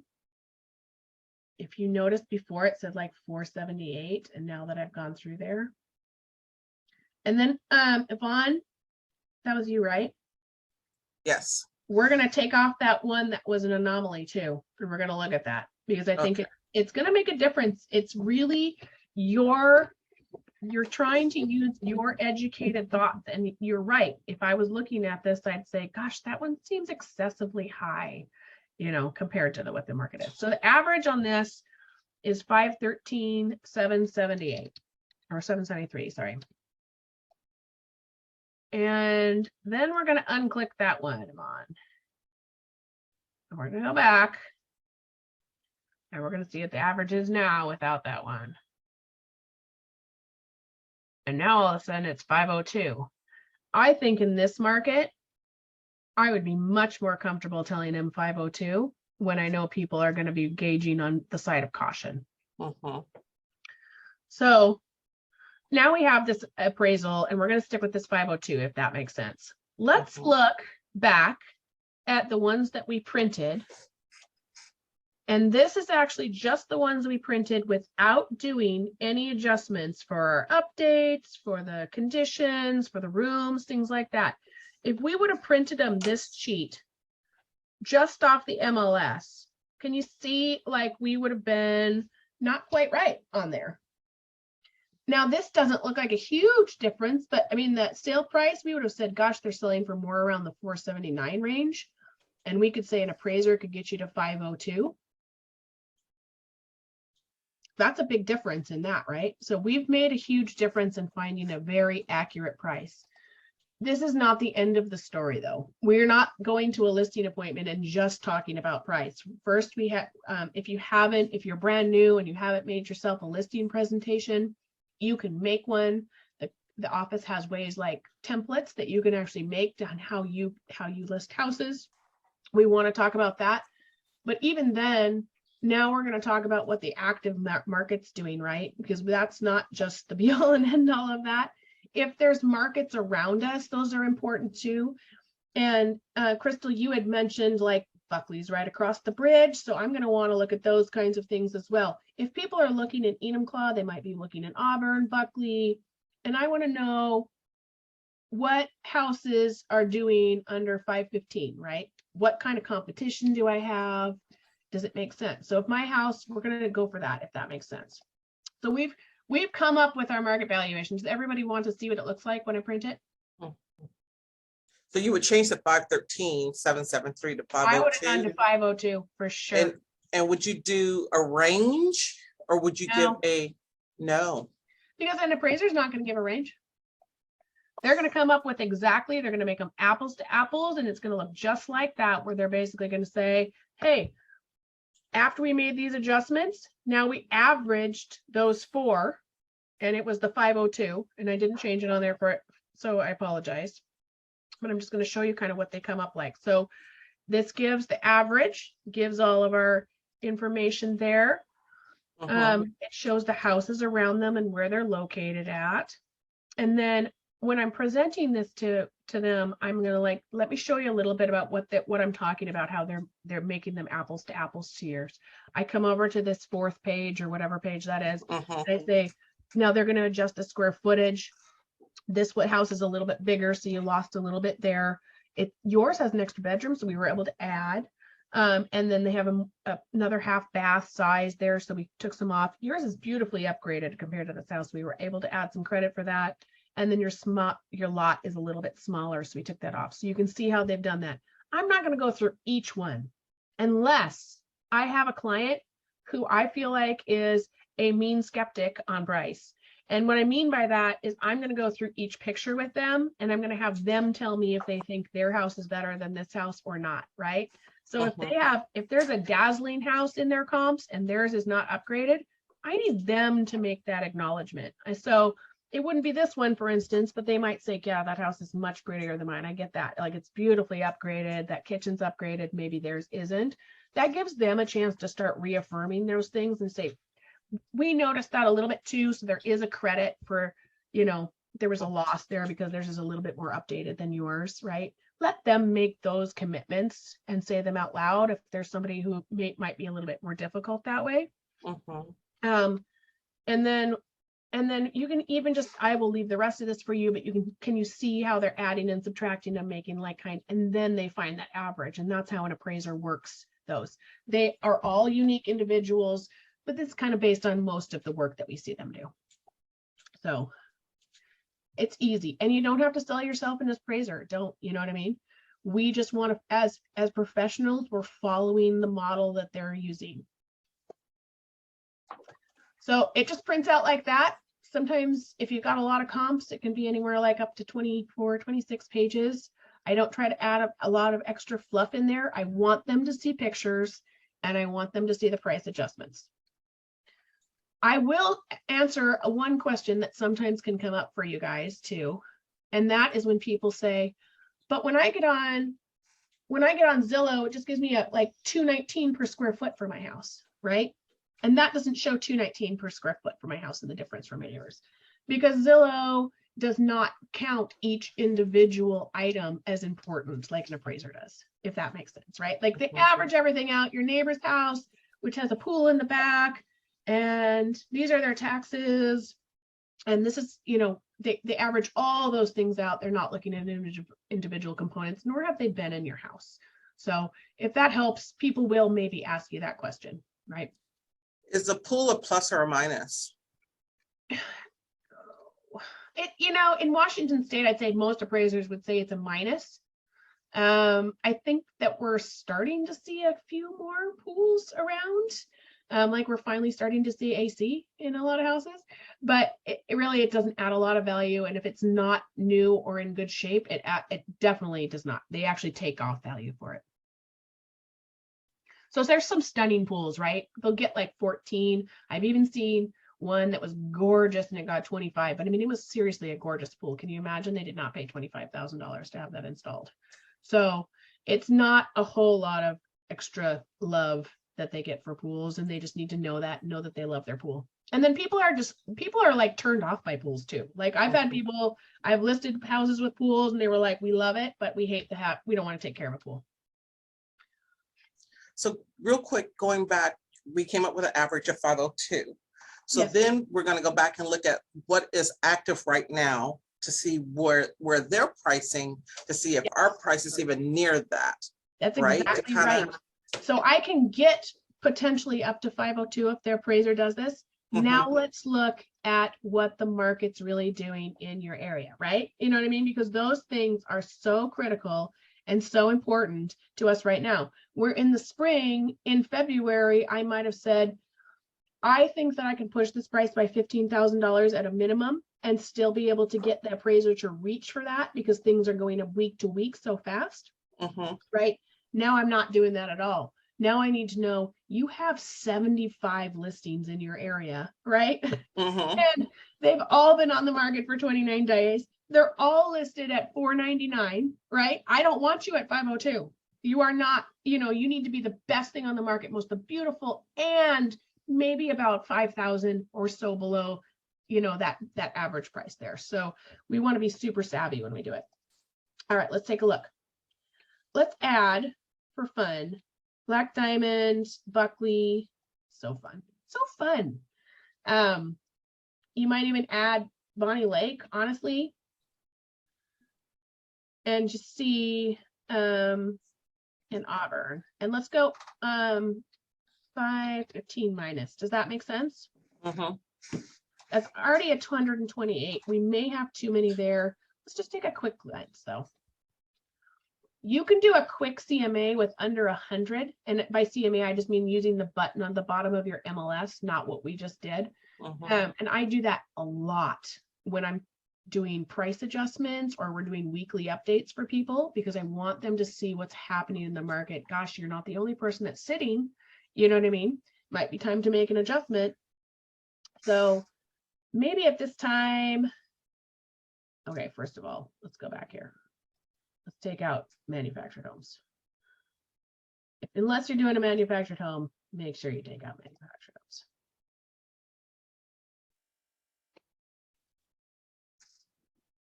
Now we're down to 123. That's a little bit better. And then we've got new construction in there, but it's still worth factoring in. Do we want to maybe adjust like price since we know or size, excuse me, since we know we're 1,500, we don't want to look at 720 square feet, right? So what do you say, 1,200 to 1,700? Sounds good. Yeah. Do you want to do year 2? I think that will help. It might, but honestly, if you were looking for a house, would you say I refuse to look at a 1965 house? True. No. All right, so now here's our competition, and we're gonna just print this out. I'll show you what I do. It's a really quick report, but maybe we'll just look at a couple from the lowest. So this is 435. We'll say at this point, we're considering this to be 65,000 less than ours, right? And it's in Federal Way. So Federal Way is not looking at Enumclaw. Well, it's Auburn. I mean, it is pretty much Federal Way, but yeah, we're doing all the Auburn and we're doing Bonnie Lake. But when people pull this up on the MLS, if they click Auburn and it's coming up as Auburn, they're still looking at it as comps, even though it's basically on the Federal Way border, right? So just remember what people are doing on their natural searches, not just what we're doing as agents. This, I don't even know who wrote these, but if they're not in my group, I'm just going to say those are the worst remarks ever. Don't ever write your remarks in bold with like something going, I don't know what's going on. Oh, and one final piece of advice is don't ever write "will sell fast" on your listing remarks because I promise you that thing will never sell.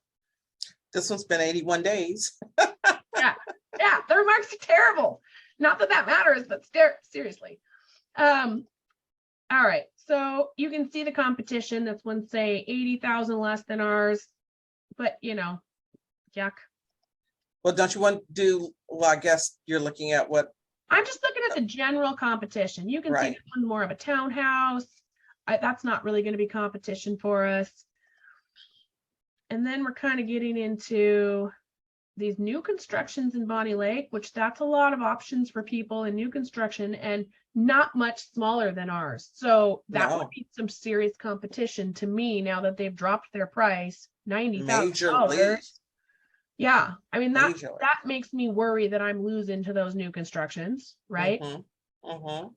And then I've got these 504s, that's 71 days, and they've only dropped it $5,000. People, if you are doing a price reduction, let me tell you, if it's not 3 to 5%, it is not worth anybody's time.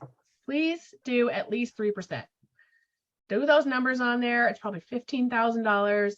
Literally $5,000 makes no difference in the world to anybody. This Buckley one, 485, so that's bigger than ours. Mhm. It's 485, 3-bedroom, 1.75. You still have to go across the Buckley Bridge, but I would think that if I were weighing and balancing things as a buyer, Mhm. I might consider that one over ours, right? Right.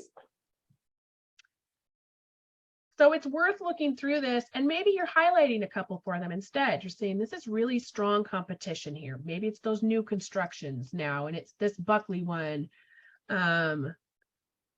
You know, we're really showing some strong competition that makes us feel like, gosh, that Auburn one's in pretty nice shape too. I don't know what's going on. There's no grass. There's some patches, the Dalmatian grass.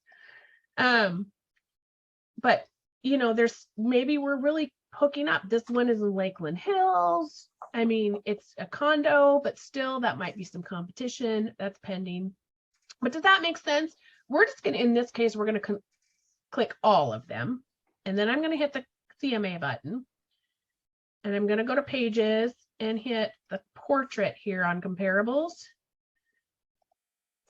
And I'll reply that to you. I went to CMA and I just click right on the pages button and I hit portrait. And it's just a 1-page, easy peasy. I'll slow down if you want me to repeat that. I'm sorry, I do talk fast. And you can see now that when I'm talking about my averages for Bonnie Lake, Auburn, I probably didn't even hit Enumclaw in there, to be really honest. Probably should have hit Enumclaw, but you can see if we were going to look at it, including Enumclaw on a normal day, that the average is about 474. So even though I got them, I could say we could get you up to 502, but you need to really strongly look at where the market direction is going, because what happens when people overprice in a market that's going down? They chase it down. And I mean, in the worst way possible. You have to be competitive and you have to be strong in your market. So we're starting to see a little bit, it's pretty much been the same, 475, these ones at 476, the pendings, which means they probably already went through inspection. And then the actives are still at 474. So the most recent pending inspections have kind of come more into the 475 range. I think we would need to drop our price when we list it. Does anybody else agree? Yes. And what would you suggest? Can you go back to the, Yeah, I think so too. Can I add the Enumclaw in there too? I feel like Yeah. it's not in there. I really do.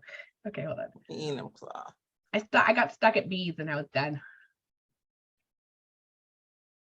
Okay, so there's like 4 in Enumclaw, so that didn't make too much of a difference anyway. Mhm. And maybe we adjust our criteria from 515 because we really didn't see a bunch there. I mean, maybe we're doing 500 minus because we didn't even see any in the top 5s there.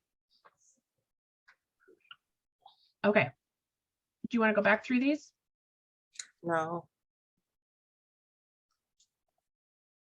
So do you want to pick a couple that we feel like were really imperative? We would print that. I would take that whole report with me. I really would. I would take this whole report and say, here's where we're staying on average. So, well, we're seeing things go down. You do not want to try to chase that number down. You want to get in front of it. You want to be the best bargain for people. They're so savvy, right? They're thinking this house is so gorgeous and it is, you know, just a couple thousand less than this other one. I want it, because the longer you sit on the market, the more you become value village, right? You're hanging there as a, every time I look at it, I wonder if I could make an offer for 50,000 and they'll take it less, right? What we all think that. That's not unusual. The longer it sits on the market, the more we've decided that we're going to give them less money for it. All right, so we've got these.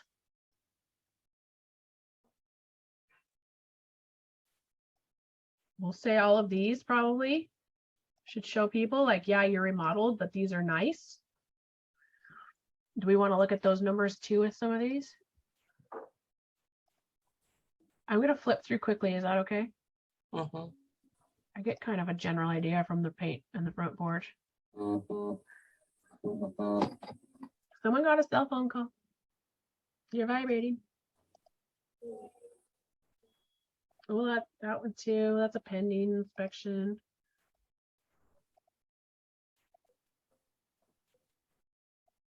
Okay. I'm gonna add these last two.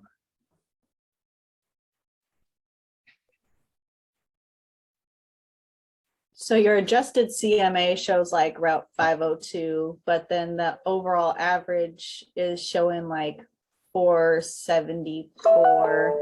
And you want to be better. So then would you price at like 455? Somebody had told me before, like find the lowest one and go like 10% below that. I wouldn't just find the lowest one, because you have a really nice remodeled house, right? You know what I mean? Like you have a really good competition beyond some of these houses, and nice houses are still selling. They really are. So, you know, people are savvy. They don't want to buy a hunk of junk. You know, I have a philosophy that you can tell when the market's going to shift, when you start to see the biggest crap on the market for the highest price. I mean, it happens, I swear to God, every time. You're in like, you know, normally the market shifts in June. It's a pretty normal seasonal shift. And you start to see like the as is crap, which like the ceiling's falling in and it's listed 50,000 above what it should be listed for on like a decent house, right? You can kind of tell. And so people get burnt out on yucky houses, and they feel taken advantage of a little bit. And so they start to get really picky, and they start to really nitpick inspections. They really are quick to back out. They're emotionally burnt out on houses, but they are buying nice houses still. We're getting multiple offers on nice houses still. So if you've got people that need some work done on it, I would have them do it right now. And at the same time, just keep in mind your market still has a lot of crummy, yucky, not so great houses, or just average. A lot of these houses are average. They've missed some normal wear and tear fix up over the years. Doesn't mean they're in bad shape. They're just not super duper detail, maybe people on their house. So take a look at what the competition is. In this case, I'm going to look at ones that I think potentially might be like, this is not a super updated house that I'm looking at right here, but it's like got kind of a nice-ish, you know, feel to it. It doesn't feel really, really old or gross. And in fact, it's a 2000, but it is still my competition at this point, right? So let's look at that one really quick and see if we were like going to select just those houses that are pretty decent. And I, as a buyer, might kind of weigh in balance between that nice newer house, the year 2000 house, the condo, or I could buy this house that's been nicely updated. And that one's more like the 496 on the actives there. And then the pendings are actually quite a bit lower. And then you can see the pending inspections are 475. So I wouldn't go probably less than 475, honestly, on this listing. Okay. Does that you make also, sense to everybody? yes. And you also can highlight the number of days on the market too. Do you want your home to be on the market for 30 plus days, or, you know, would you like to sell it even sooner? Yeah. So these actives have all been on an average of 32 days. And it's rising. You can show them this. So these pendings were on an average, this is ones that are already out of inspection. They were on an average of 19 days. We're looking at the most recent ones on 28 days, and these are still on the market at an average 32. It's raising, it's going up, right? It's not improving necessarily, it's actually increasing. You need to get ahead of this. So question for you, like in a rural area where you have like a 4,500 square foot house, and basically the only comps in the area are maybe one or two houses that are similar in size and they're like on the water, and your house is not on the water. I feel like I've had a very difficult time even kind of getting an idea where you're at. That sounds very specific. Yeah. No, these things happen. They do. So it really is, everybody has this unique house, and you're never going to get a really great number. I mean, let's face it, you should be checking Zillow and Redfin for what they're saying on there because your clients are. You should know what they're saying. But you want to be very specific and accurate and know your numbers as well. And Zillow and Redfin cannot estimate things that have anomalies like acreage, waterfront views. They just are not good at it. They are kind of decent at Apple, like cookie cutter houses, right? In neighborhoods. So you really don't have an idea, and you're looking for those. I'd do a couple of things. I'd either spread out, try to stay within the same county. I would even look back even further, potentially than six, but you're going to have to adjust. So what an appraiser will do is, like, I've had them go back a year, but then they give a credit for how much the increase had been for that last year. You can make those adjustments, because if you have that problem, they'll have that problem. Do you think I should, bring in the comps from the waterfront and just do a reduction? I mean, because it's on waterfront. I mean, if it's actually like low bank waterfront that you're going to have, I've got 69 linear feet of waterfront. It would be, but you're going to have to really research how much that waterfront differential is from other houses around. You're almost going to have to do a separate CMA to figure out what the waterfront variable is there. Which you can do. I've done it before. I absolutely have done it, where I've done a separate CMA if I'm trying to do lots, for instance, and I'm trying to see what lots are selling for maybe it's got attached lot or something like that. I'm going to find out what lots are going for. And you want to keep in mind the zoning, is it buildable, and all those kinds of things aside from what's already on there. So you can absolutely. You're just showing that extra work for people, and also explaining to them, gosh, it's hard for me to know what that appraiser is going to use those ones that are right in your area, since they are waterfront. I included them because they're really the only thing that's close to you here, and we had to adjust for the waterfront. And they may have some different perspectives on there, but we want to try to get you as much as possible. It's okay to be honest with people about that. So I know you said like the update is up to $35,000. I mean, if this is like a really large house, would that possibly be higher? Or no, your adjustments are just going to come in the square footage. They don't adjust necessarily for the how big it is for the updates. Okay. Thanks. Yep. I mean, your kitchen, it is a huge house, right? So you're going to have a really big kitchen, but there is, if it's got the other thing is, if they've got second kitchens, for instance, you are going to add some credit for that. So if, for instance, there's a second kitchen, and I don't mean like a heating pad or something, or mini fridge, you can make accommodations for those things too. Like even just a second kitchen that's a very rudimentary one. Maybe it's like 2,500 or 5,000 or something like that. But if it's a full kitchen on a lower level, you'll add another $15,000 for that, things like that. So there are there are things that might be added into this house that add that extra value as well.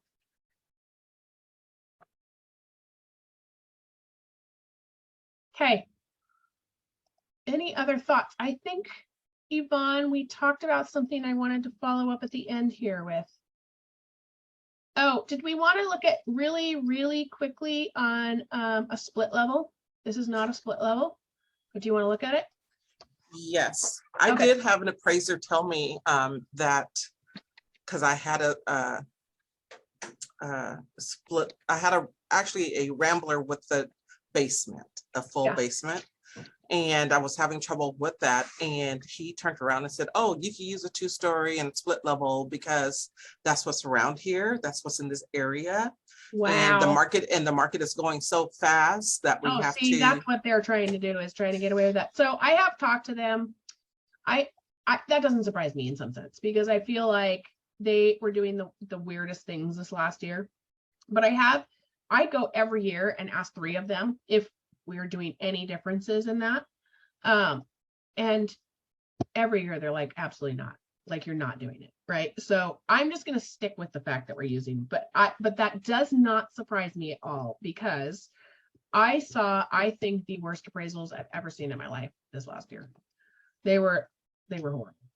But let's just really quickly look at this. I'm just going to use an example here. This is not the example. This is obviously a 1-story house, but I want to show you how I'm doing this. So I'm going to show you first a split level. And what do we want to use? Auburn? Sure. And we're going to go to the type, of course. And just use actives. So we're just going to use 2 out of there. How's that sound?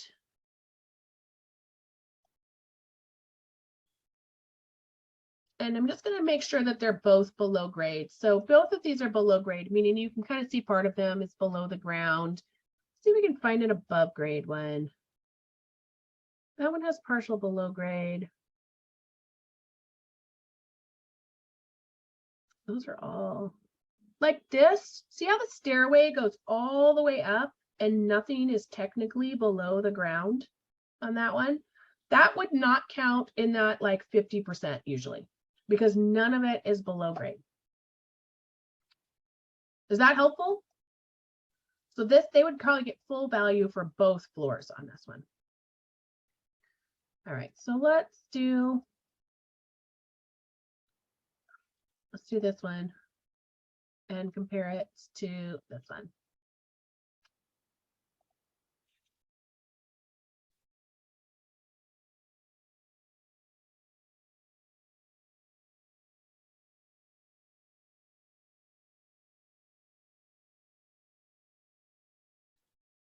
Okay. I'm looking at your chat, you guys. Sorry, taking me a second though. I can't see it when I'm talking, so if anyone wants to raise their hand or something, I just can't see it when I'm talking. All right, so split. Let's just keep it simple. And let's use this address.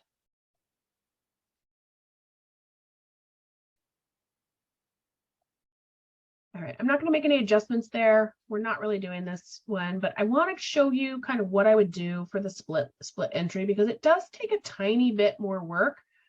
It's really worth it to show people that you've done your homework, and for the little bit of work, I'd rather list the house, honestly. It's worth it to me to do a tiny bit of work. So it takes a second. If you'll notice, this screen's not coming up with my map, and I know that it's just taking a second to load stuff there. There we go. All right, so this one is 2,100 square feet. This is the one on 33rd. They're very close to each other, which is good. And I'm just going to go into the tax records really quick, and that helps me to figure out what actual is below grade and what's above grade. So you can see basement square feet is 770, and then the above ground square feet is 1,330, right? So my house, oh my gosh, it's gonna be so funny because I don't have my house up. Hold on. Let's just use that one as an example. So we're gonna compare it to the other one. So I'm gonna get these off of here because they're gonna distract me here. So this is 1,330 and 770. I'm just gonna write that down because I can remember it easier that way. And then this is the other one. And this looks like a flipped house. Does it look flipped to you? And this one has only 1,140 on the upper part and 540 on the bottom part. All right, so if I was comparing these two, and this was my comp house, for instance, we know that this one has 1140 on the top, and then this one has 1330. So I can say above grade square feet. I usually write it that so it's super clear to people.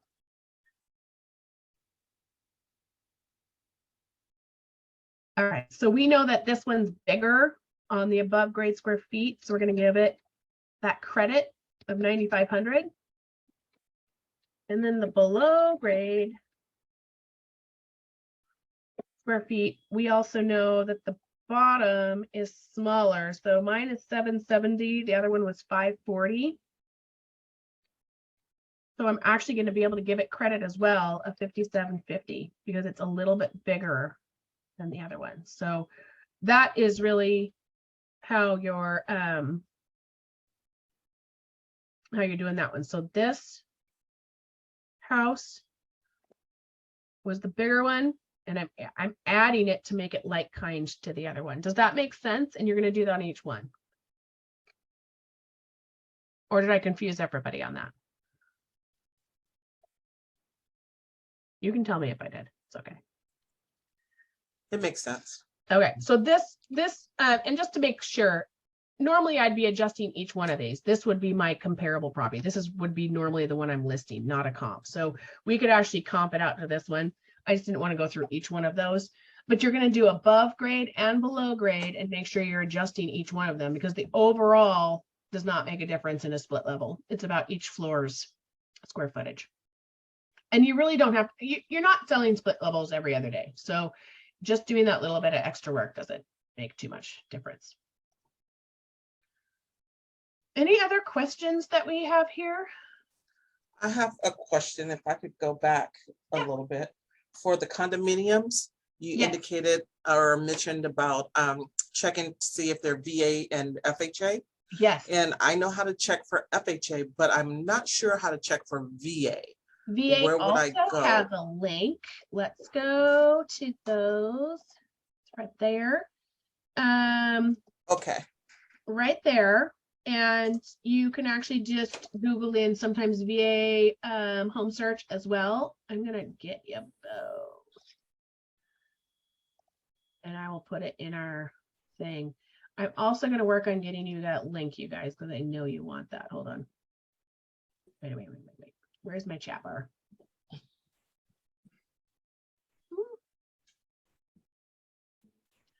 Or not. Just kidding.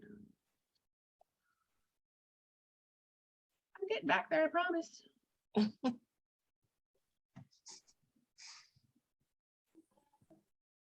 could just give you my chat. Nope, it won't do it. Okay, well, somewhere in our chat, I will give that to you. Okay. Before we get out of here. And then if you want, are we all on the intranet at Ranch Brokerages? Say that again? Everybody's on like the Ranch Brokerage intranet, so on Facebook? Nope. No. Okay, hold on. I gotta find you that chat in that bar now. My question is, where did it go? Oh, ta-da! All right, so there's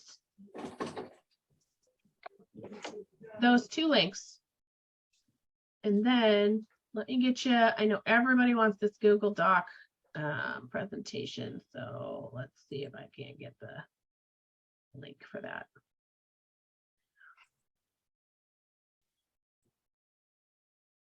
Let's see, there's a whole bunch.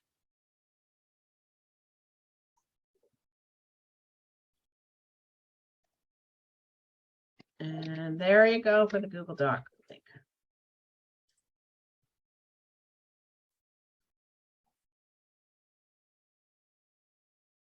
I'll probably have to approve a bunch of people. I think it makes me approve. Yep. It does. All right. Well, that's okay though.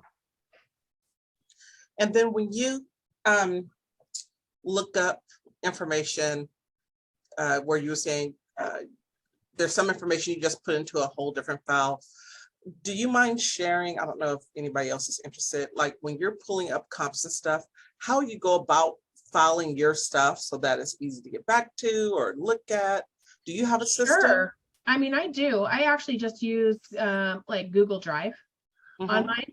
So it's linked onto my computer, right? And I always, it's so funny. The systems that we all do, but I always use mine in alphabetical order. So when it comes up, like, you know, over here, I can do things and see them fast. So when I'm using real estate stuff, because I do it so often, I have like an A in front of it. So it always shows up first on that list, or like closed files, I put a Z in front of it. So it drops down to the bottom. But then I just create files for people. So if, like for instance, if I have, you know, different market things, or I've got CMA or whatever, it's just under their names there. And I just drop it all into there. Okay. It's pretty simple. It's rudimentary. I know that there's better probably systems that people are using, but I really like what's efficient wherever I go. I don't want to have to log into different things. I just want to use whatever is going to be used on my any computer that I'm on as fast as possible, and I can access it from everywhere, if that makes sense. Yes. And there are wonderful filing systems that people use. And so I'd keep asking that question because they might have a better idea. To me, it just works, right? I can log into Google anywhere and get back anywhere.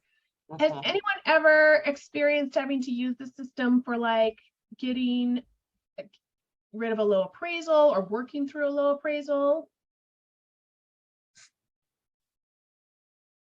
Nope, not yet. Same system comes up here. So on a low appraisal, they're going to give you a chance. If it's VA, or they're going to give you a chance to do it before it actually, the appraisal is sent out. It's called Tidewater. And you can give 3 new comps based on that. Or on one that just comes back as a lower appraisal, they'll often give you a chance to use 3 new comps for that. My first piece of advice is do not insult the appraisal. I mean, we want to all the time, like, I can't believe you did this and I'm so mad or whatever. We get really frustrated. So what instead I would do is go ahead and write a note. I wanted to honor the same system that they did. I adjusted for square footage in the same way that they did, right? And so which we now know how to do, and you can actually add and subtract off theirs and find what the number that they used. So say if it's the 50, just like we've used today, then you'd be doing the same. Just make sure that you read through their appraisal. If they gave for some reason 4,500 per bedroom, use 4,500 per bedroom, right? Use the same exact numbers that they used, and then find 3 new comps. If you can't find them and they do not exist, tell your clients that. That's okay. But you probably are rarely going to get in that situation because you already done this homework ahead of time, unless they decided to start giving a very, very conservative value for whatever reason. They're worried about the market and they want to be conservative on their comp. I have won numerous low appraisals or appraisal battles with this same process by using and understanding how they're doing it and making sure that I really offer them actual comps that they can use on there. And sometimes they just won't because they don't want to have to deal with it and they don't like it and they believe that they're right. So you can't always win, but you can always try. And then the last piece of advice, I guess, is once we're starting to get into a market and sometimes the market's even going down. You guys, interest rates might go up next week another 0.75. They might not. It's worth understanding that you might need to make some very strong price adjustments with people and show them what the market's doing, that it's not just them. They need to understand that for various reasons. And ask them, when you take a look at this, what do you see? This is days on market. You know, you can show these are ones that have gone into contract. Now we have the actives. It's growing since we first did it, right? Ask them to start answering those questions with you, because once they say them out loud, this change in the market becomes less of you being an incapable agent, but part of you now being a capable agent and guiding them through making some changes that they need to make. So you can use not only that market valuation, or just that quick CMA that I just showed you guys with the comparables, and show them those differences. And that helps you really figure out, my goodness, we need to make some quick work, because if people are way underneath you now, right? And you've got 75 in your area that are still in the market. We need to be competitive. Unless, you know, what's your motivation? How fast do you want to sell this? How much do you want to sell this, right? So there's all sorts of different ways to use that. I've got a quick question. If we still have time, can I ask a quick question about an adjustment we're trying to make on a CMA? In the work from home kind of world is a great feature that you know, our seller has, which is an outdoor office. It's in a shed though, but it's a kind of a modern shed product. It's a really nice feature. What have folks been? Is we have a hard time sort of valuing that kind of thing? Is it, are people finding that there's you know, quantifiable value in sort of outdoor office space and this kind of ADUs? This isn't an ADU officially, but how are folks able to apply value to that? Well, an appraiser is going to get about $7,000 worth of an outbuilding value. It's usually per shed, and that's about it. If it's got actual permitted electricity to it, obviously that's an important feature there, and heat. Insulation is going to be a big deal because it really doesn't offer many months that it becomes comfortable to be in if it doesn't. Yeah. And other than that, it might be more of a bonus feature to buyers. I just don't see it having a whole lot of dollar value to buyers. Okay. And kind of on a related note, if I could just follow up with that. So you were talking about sort of the current market and sort of expecting obviously to be competitive and having, you know, potential, you know, more competitors. Are folks when they're starting out to, you know, list, are they putting it at, you know, kind of 95% of the top end to sort of generate interest? Are folks having to go up a little bit higher to sort of, you know, anticipate the, I'll call it the low ballers? What's the new sort of strategy? Absolute worst idea in the world to go higher to compete against low ballers. It really would get you the lowest price possible in truth, because you're already chasing price down. And the longer you sit, the more you are going to get lowball prices. Right. Exactly. I would say that it's all over the board. You'll see that everywhere. And it really depends on their agents' savvy. In, you know, 27,000 agents in the state of Washington, and really very few of them have even sold a house. And so it's really, when you go through real estate school, I'm pretty sure it never taught any of us about real estate, right? Or how to really talk to people about pricing. This class is a big part of that, because we can say with real honesty now, when we look at houses, we can really feel good about pricing, right? We actually have a formula that works and returns, and we can do it repeatedly. And yet, at the end of the day, now we now get to add the component of, my gosh, things are changing, you know, and do I know that they're changing, and am I giving people the right advice, or people haven't changed themselves? So if I would have had this conversation with somebody in March, I really, really have to push them to see that the market is shifting. They do not know that yet. They know that their neighbors all sold and got 100,000 over list price, and they haven't heard it 50 times on the radio enough to actually believe me. It sounds crazy, but they don't, right? It takes 6 months, 3 to 6 months for people to hear it over the news a number of times to believe the professional in front of them that sees it firsthand.